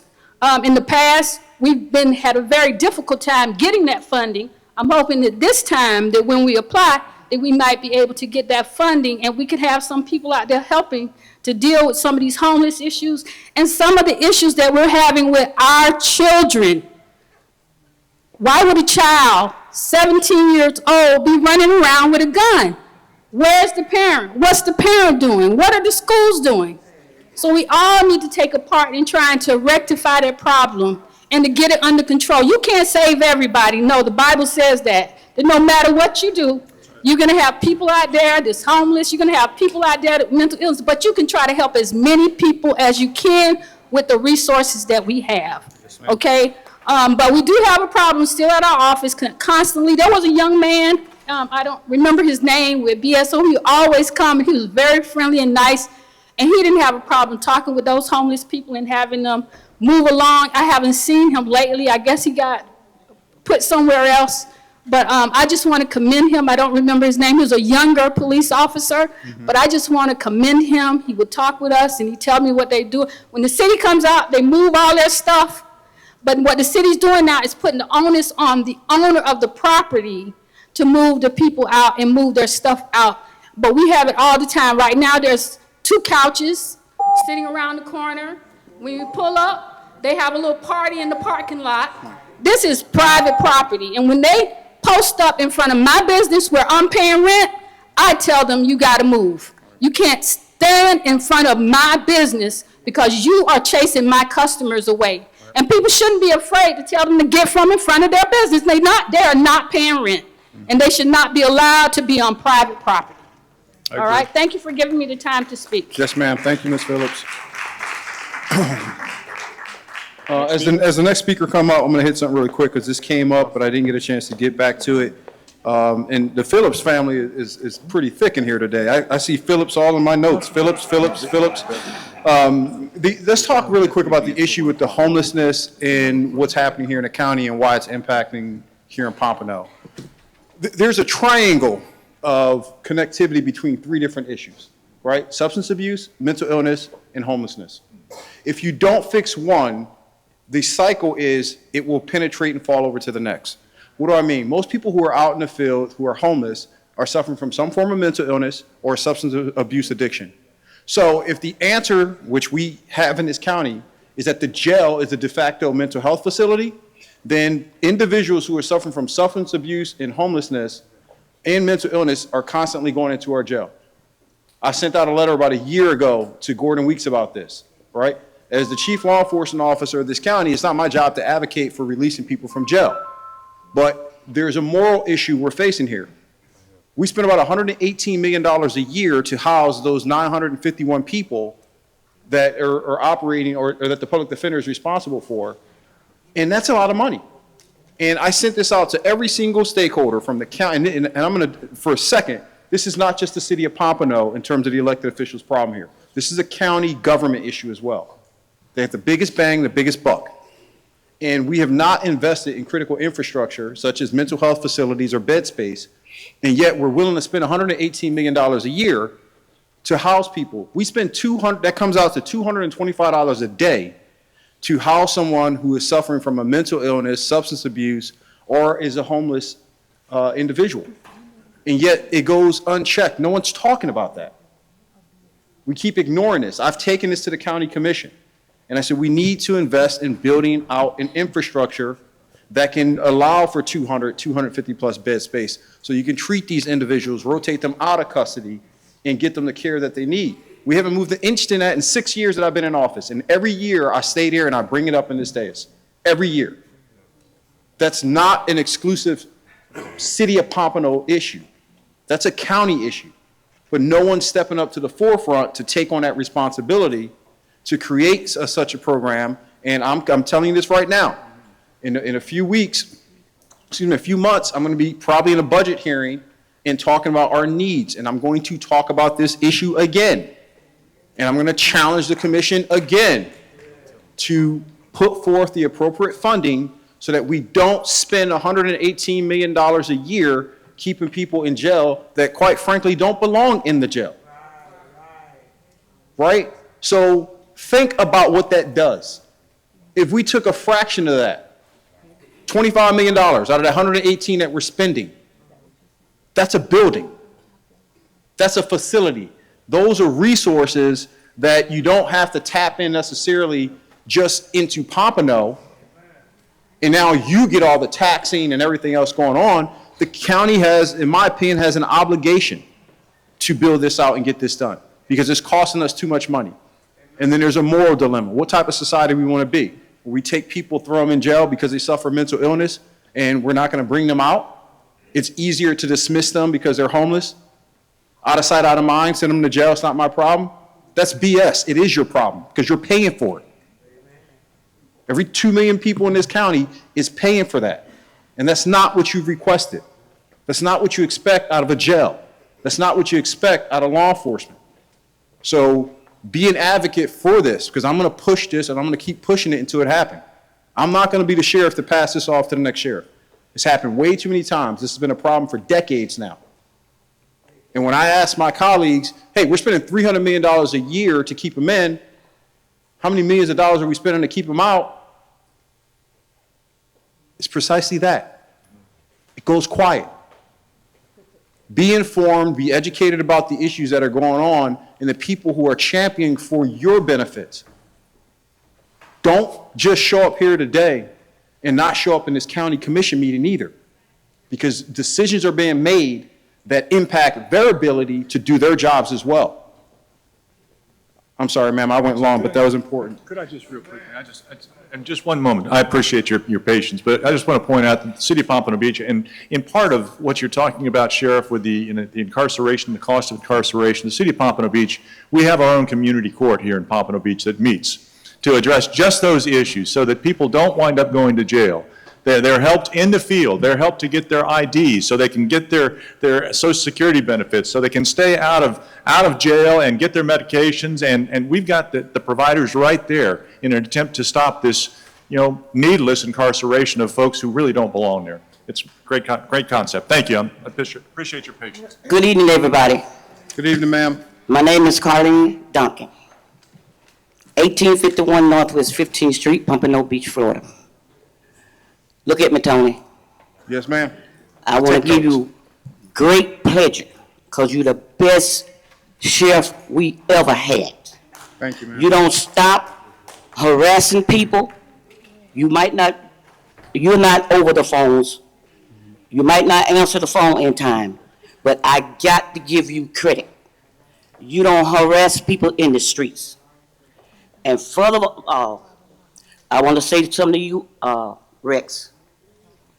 Beverly Perkins is our commissioner. It happens in our district. So don't tell them to talk to her. Beverly is the one that they need to talk to. Now, first talking about the lottery, people can't come out the store and tell the people not to lottery, because some of these folks, they might shoot them. It's up to the police to come and sit every now and then, like J-Ma. I went there to play my lottery the first time. I like so many people, because I don't have that community in my community. Mm-hmm. We are quiet over there. But just like I say, first of all, they need to bring ass whoopings back. I'm going to say it again. They need to bring ass whoopings back. Because these children, these folks can't tell these children what to do. Because first thing they're going to do, call 911. If you put some on their behind, they'll straighten up. It's too late when they done growed up. Now you trying to tell them what to do. Mm-hmm. They need to bring ass whoopings back. It worked for me, ma'am. I turned out okay. My mom did not play. Next speaker. Yes, sir. For the record, ma'am, I concur. Yes, sir. Hi, my name is Tony Sands. I have a residence, 3040 Northwest 6th Quarter. Sanders? Sands, Sands. yes. Yes, sir. And I've been in this community for years. Started a business in this community.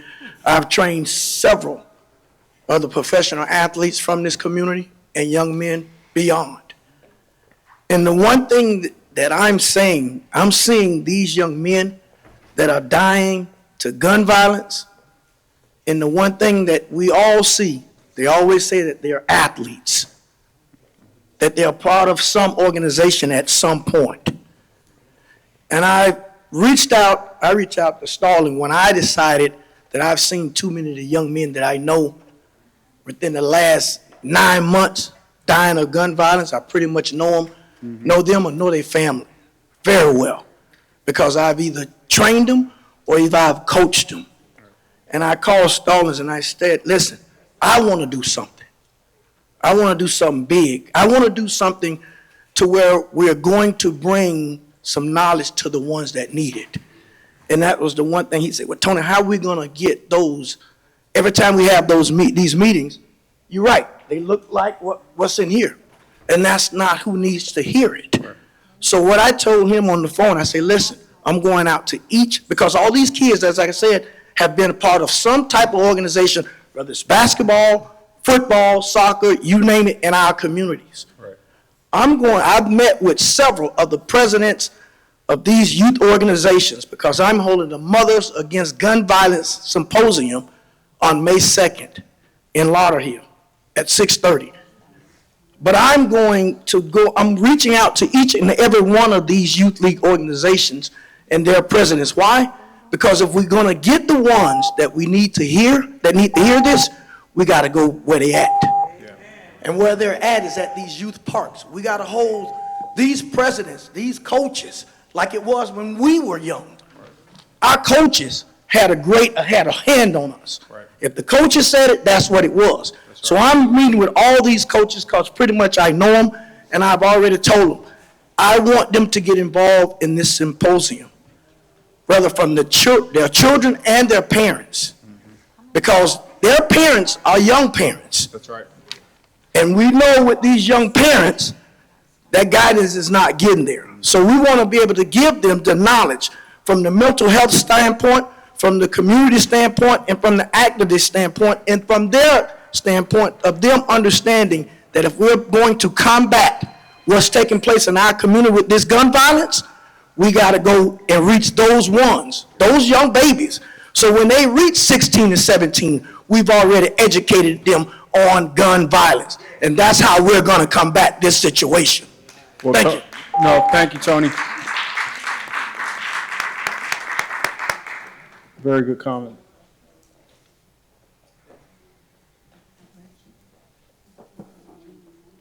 Alethea James. I'm a second generation educator in Pompano Beach, Florida, born and raised. I'm also the founder of Brothers and Sisters of South Florida, which is a teenage organization in Cardi City at the library.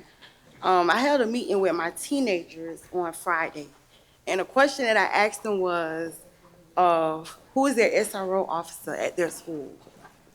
None of them knew who their SRO officer was, which was weird because when I was in school, we knew who our SRO officer was. At Markham, it was Officer Stallings. At Crystal Lake, it was Officer Johnson, and at Ely, it was Officer Christopher. The thing is, when we was in school, the drug pandemic was at a high rate, and we had the DARE program. That was where the SRO officer was in connection with the community and kept the community involved. It was education and the community working together. Where's that program here now for gun violence? Since gun violence is what's taking over our community, and since the age limit has changed, the kids are not making it to 20, the kids are not making it to 18, and now recently the kids are not making it to 16. So since gun violence is high, where is the program in schools to help combat that? Sure, like how we had DARE when it was drug violence. I think it's a good idea. I mean, it's something that it's not going to be a costly expense for us as an agency, I think we have 63 SROs, is that correct? We have 63 SROs, we're the largest one in there. That's an easy curriculum to create. So, that's one of the things where now we're hearing from you. You're telling them, hey, there's a good idea, and I look at them and say, go do it. Oh. So that's how that works. Thank you. But good one. Yep. Great idea.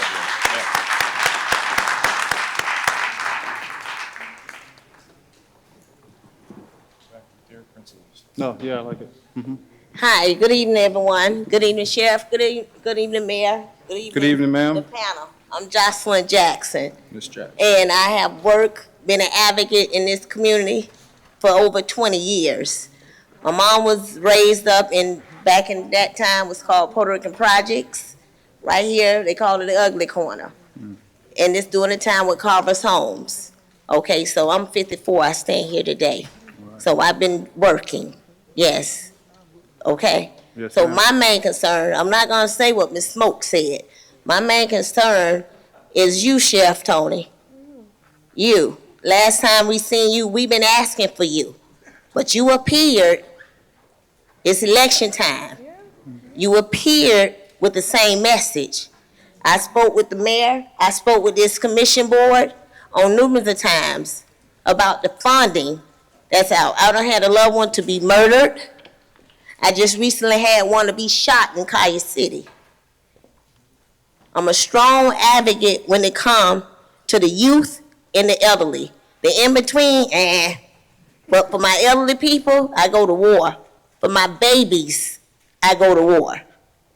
So I stand here today, and I'm asking you, not just on today, to continue, if you so happen to go back into office, to stand on business. Because they pay you, well, the city, our tax dollars, and y'all continue to get increases. From that end up to Captain Heatherland, they're my guys, and they stand on business. So they know me personally. So I challenge you today, everything that you speaking about, we need you to stand on it. If not, we're gonna come after you. And you will see it in the street. I'm not talking about that little march they did down there in Fort Lauderdale. We're gonna come strong as a community, as a whole city. So we asking you to stand on that business that you're speaking about today, because we want this gun violence, and I know you attempting to do some things, because the other day, not these last few days, them lights is everybody everywhere, zoom, zoom. You have to get over on the side because BSO coming through. So we just don't want you to be coming through because it's election time.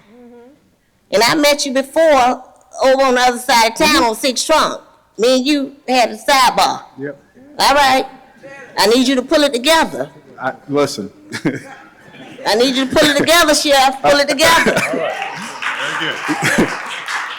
Yeah, I need you to pull it together. Ms. Jackson, I'm going to say this. I don't show up for elections. I've been showing out for 6 years. Okay. There ain't been a sheriff in the history of this county or this state to outperform me. And I'm not going to settle for that. Now, we have plans in place and we're going to keep working and getting stuff done, but I haven't made one damn promise to this community that I haven't executed over the last 6 years. So be equipped with your facts. You can challenge me, but you better challenge me with facts. You know what facts I challenge you with, Sheriff? Give me one. With deaths in our community. With the deaths and with the shootings, I challenge you with that. So I need you to do something. I'm on it. That's what I challenge you with. I'm on it. I'm not saying other things that you don't do with the glitz and glam, but I need you to get down right here in Pompano and stop this gun violence, stop this crime. That's what I need you to do. We're on it on our side, but just as you challenge me, I'm going to challenge everybody in this room. Don't show up today and don't show up in the county commissions. Don't show up today and don't keep advocating. Don't show up today and then expect us to just carry this.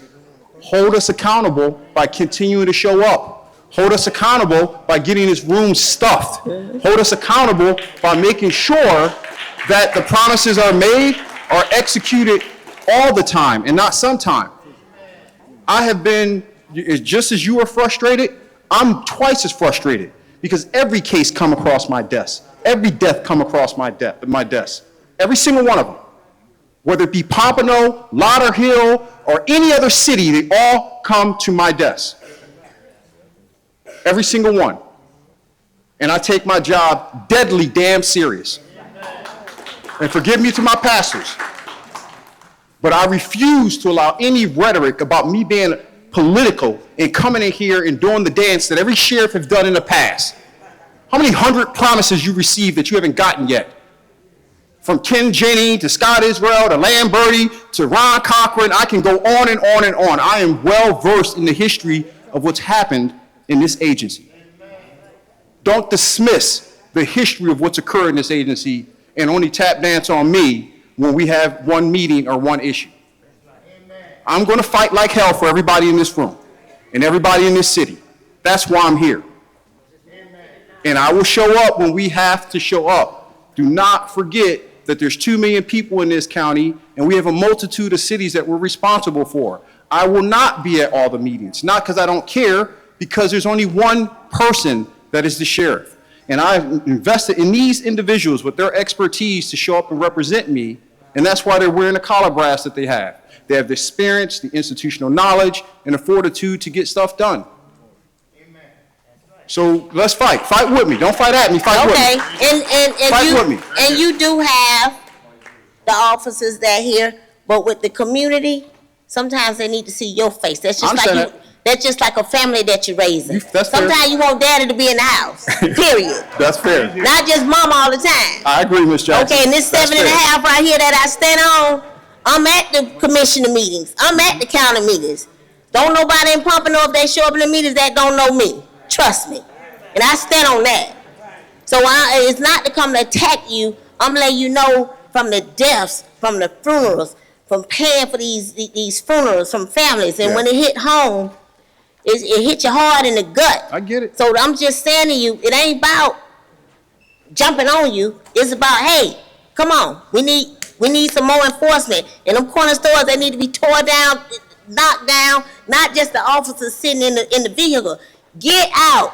Get them officers with that stuff strapped on them. Them the ones I want out here. Get with all that. Bring them out here. We need some reinforcement. We need that because me, at the racetrack here, I almost got robbed. Somebody jumped in my car. I had to jump out with my gun. I had to jump out. Literally, the guy got in my back seat. I opened my door. He jumped in my back seat. I said, hey, get out my seat. Right here at the racetrack, and I had jumped out with my gun. I jumped out with it because I'm terrified. They could have took me off somewhere. That's what I'm saying. They could have taken me off. Listen, everybody done been up here talking. Now you want to come over here and bother me. So what I'm saying is, I had to protect myself as a female that I could have been at gunpoint taken off in my vehicle. That's what I'm saying. We need you guys to be visual. Okay? That's what I'm saying. Yes, ma'am. Okay. Thank you, Mayor, and thank you, staff. Don't forget your purse. First of all, I want to say something. I know y'all is not here because election time is coming. You out here because too many shooting is going on. That's why you called this meeting. Correct. So the election time ain't got nothing to do with Gregory Tony. You understand me? He's out here because too much violence is going on. Thank you, Ms. Thompson. So that's why I come to straighten this out. Because I know you are not here for election time. Because you gonna win anyway. All right. Thank you, ma'am. Next speaker. Yes, ma'am. Hi, I'm Diane from the New Pelican newspaper. 2 quick questions, a lot of ideas today. First of all, do you have an action plan in a nutshell for the situation? I think easy, in terms of our action plan, is we listened, we heard. The biggest interest right now is to pursue how do we target these nuisance site locations, work with the city collectively to see if there's a way to either shut them down, increase penalties, or push them out one way or the other. I think that's the first significant move. Operationally, we are already ahead of the law enforcement practices, the aggressiveness behind getting out there, finding the right people who are victimized in the community, and getting them off the street. So in my opinion, my assessment, it's a two-pronged mission.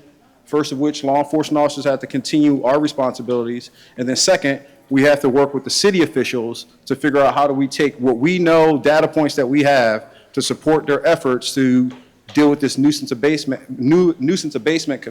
component that ultimately is going to deter individuals from being out to these site locations.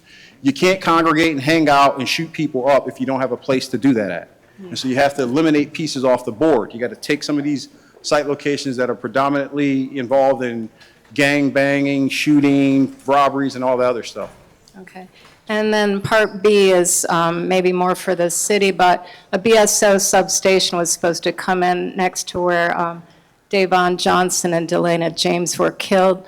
That's been in the work quite a long time. Can somebody tell me how long it's been in the works? And is BSO in favor of it? Is the city in favor of it? And when do you think it's going to actually happen? Is the timeline for it? I don't have a timeline off the top or anything, but if anyone has anything that can add to contribute to that question for her, feel free. Yeah, I'm not really familiar with the timeline and structure for how, we can't build facilities. Nobody knows. We can look into that for you. Follow up Okay. with you. I mean, if you were to build a BSO substation next to each of these 3 locations that were mentioned today, do you think that would help curb the crime? Is that something that could There's be proven done? concepts behind it. I've seen what happens when you strategically place substations in predominantly areas where crime trends are happening. Typically, criminals don't want to see law enforcement officers or vehicles parked 2 feet away from them. Right. And then it pushes them out to another site location. Oh. The problem with that is you don't want to lateral problems to other segments of the community. You have to eliminate the problems. Yeah. And the practice typically is push, push, push Okay. until it's somebody else's problem. Well, if you push it out of Pompano, it's still my problem. Yeah. Because it's still going to be in Broward County I see somewhere. what you're saying. So I think the best solution is to resolve the issues, Okay. hold people accountable. Yeah, add substations when feasible, because that costs money, right? The city Yeah. has to come up with money for these things. Okay. But the biggest things right now that we can do, we're actively doing. Okay. Thank you. Good evening. Good evening, Sheriff sir. Tony, Darrell Adams, Adams Brothers Podcast. I first want to thank you, man, for always making time for black media, man. There's no other sheriff that your predecessors that ever really came on black media. Every time we invited you to come on our podcast, you were there. So I want to personally thank you for always making time for black media. And I think you're doing a fantastic job, you and your staff as Thank well. you, sir. Secondly, I'll be brief. The $1.1 million, I'd like to find out more about that. So I don't live in Pompano, but I do live in Deerfield Beach, and we'd like to get our little share of that pie as well. The same shooting that goes on in Pompano goes Takes on place in in Deerfield Deerfield. Beach. That's So right. we would like to get that, our little share of that pie. Also, the spot shotter technology that you've been talking about is working very well in Deerfield Beach. I urge the people of Pompano to keep it up. If you could, the mayor, fit it into your budget. And lastly, Mayor Hardin, I reached out to you a few times too to come on Black Media, but you've failed to return my email. So I'm going to hold you to it. I'm going to send you another one. The same problems we have in Pompano, we have in Deerfield. So I'd like to have you on the podcast to talk about some of the things that goes on in Pompano that may happen in Deerfield. I'm going to hold you to it. Mr. Evans grabbed Sarah Sada. She was here at one point. Okay. Just a contact card for the LETF stuff. Okay, thank you. So you make sure you're on time with that. All right. Good evening. How we doing, sir? Good to see you. My name is Ryan Johnson, and my son was murdered last year in March in College City on 27th Avenue. And I just want to make a suggestion. In these areas that we know multiple deaths have been occurring over the last, I'm just going to say 25 years, but it's been more than that. That these areas be monitored constantly. And if a gunshot go off in that area, somebody is close enough to run that car down before they get away, because you know it's going to happen. It's happening so much, so the statistics should have changed by now. They know that you can probably time it when the next gunshot gonna go off, and somebody be in the area ready to apprehend these fellas. Otherwise than that, them confidential informants y'all got, everybody supposed to have them. All the officers supposed to have them. They lying to you. They're not being for real. Because I remember a day when they was out on the street rampant and people was going to jail because of something somebody shared with the police. So there are some measures we could take other than trying to use the community, people that ain't even out there in them streets. But there's some out there in that street.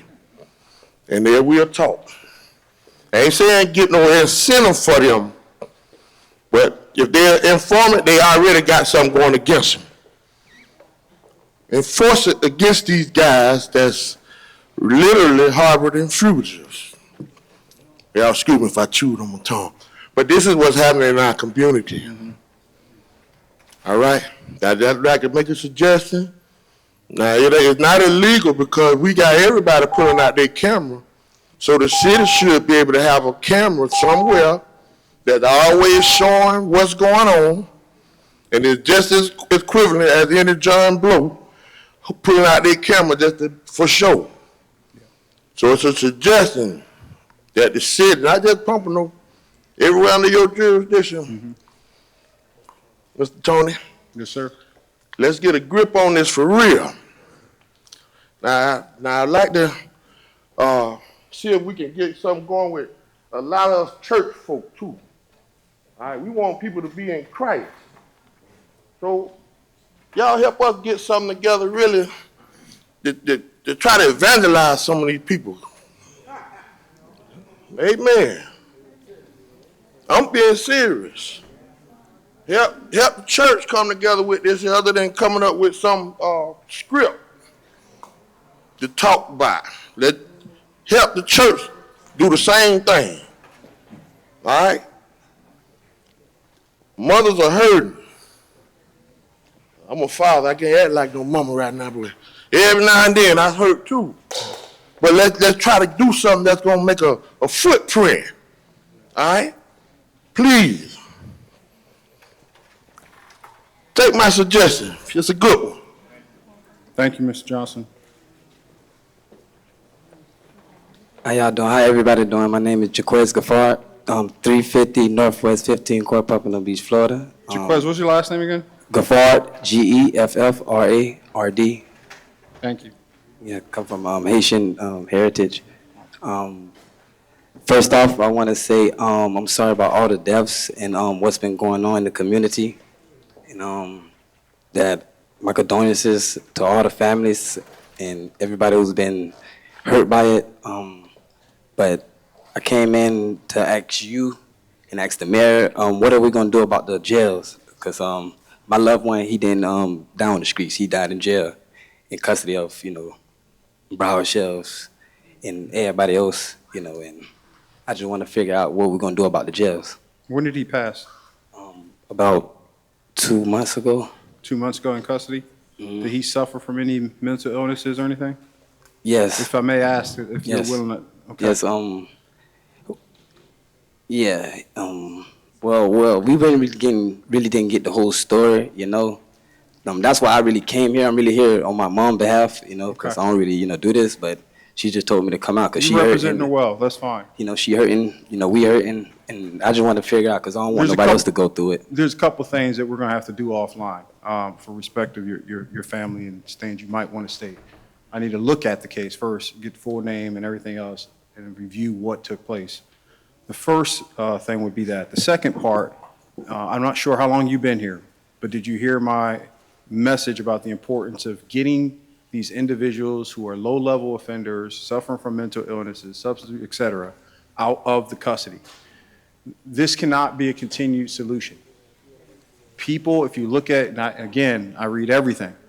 The statistics behind the people that are dying in jail, typically, they all have poor health, mental, physical, whatever. And they aren't receiving the treatment and care as general civilians. Their conditions deteriorate, They create some crime, and then they find themselves in custody. And then we have to try to bring them back to balance, providing the medication and everything else. And sometimes, unfortunately, we've had people come in and die 4 days later. And it's, well, BSO. Well, let's slow down for a minute with that, right? If we did something that's egregious from a behavior, they ain't gonna make it. I don't talk this nonsense about accountability and transparency. I'll go back to another thing. There hasn't been a sheriff in the history of this agency to terminate as many employees that I have. There hasn't been a sheriff in this agency to launch an investigation on all 5,500 plus employees and to subject 100 of them to federal charges for this PPP violation stuff that they were doing. That was my initiative. So from an accountability standpoint, let me look at the case, all right, and get you some more facts behind what occurred in there from what I can tell you.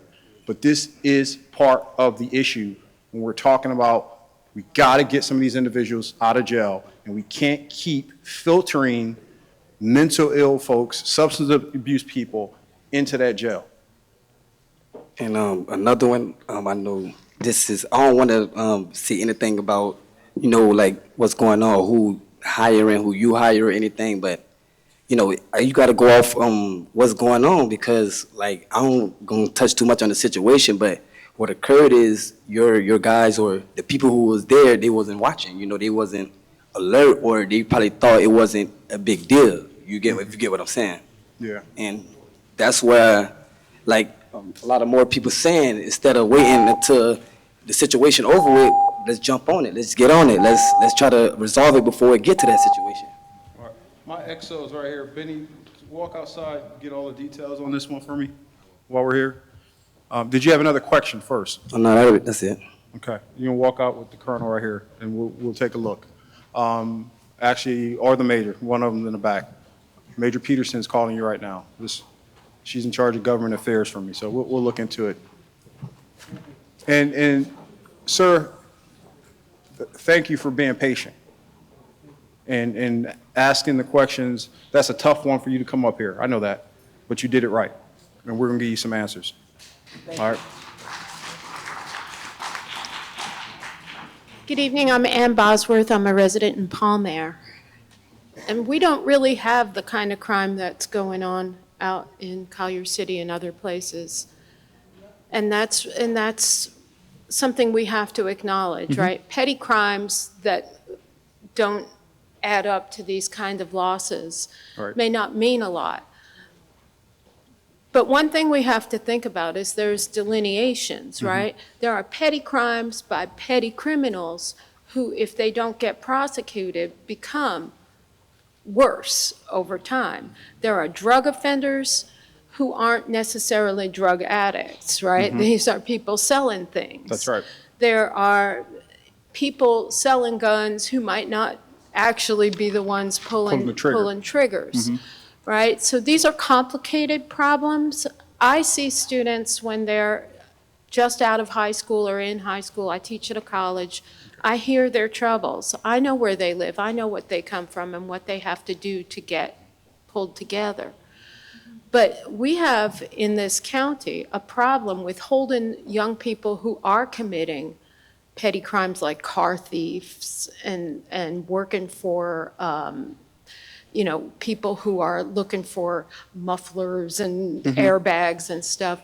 And we were told when we had this problem in our own, we were hit 3 times in the same parking lot, 2 of our vehicles. And I don't think my vehicle is as important as any life that was recognized here. But I do think it's important that we have the right programs to put these young people who are getting into trouble out of trouble, maybe not throwing them in jail. Jail is a bad place to end up.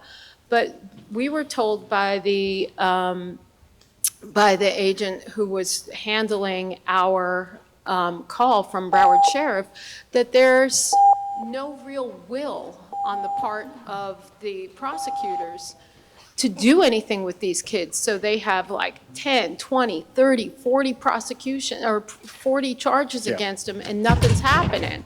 So it doesn't, I don't want it to sound like I'm complaining about my car. I mean, I am complaining about my car, but I'm not complaining about it compared to somebody's baby. Right. But you got to fix the little thing. If you don't hold that prosecutor accountable to making a plan and putting something in place so that we're not just picking them up before they even ever get to the sheriff's office, right, and turning them back loose again, there's no accountability there. So, like, you need to be the one to say, you got to do this. I can't have this happening where we're breeding little criminals here. It's hard enough for these people who work and they're trying to work 2 jobs and take care of their kids. You know, those are tough things, and everybody in the community needs to step up and help those folks raise their kids. We're all talking about whoopings and all of those things, and I'm all for a good kick in the ass. That's not a problem for me. But at the same time, when they're doing stuff wrong, there's no penalty, then like what are they learning except that they can crank it up and then they get involved with the wrong people. So it's a spiral. It's not just my little part of the community. It's all of us, but you need to be the one to tell them they have to prosecute these things, and they need to create programs so that we're not putting 15-year-olds in jail to become worse, but so that we're not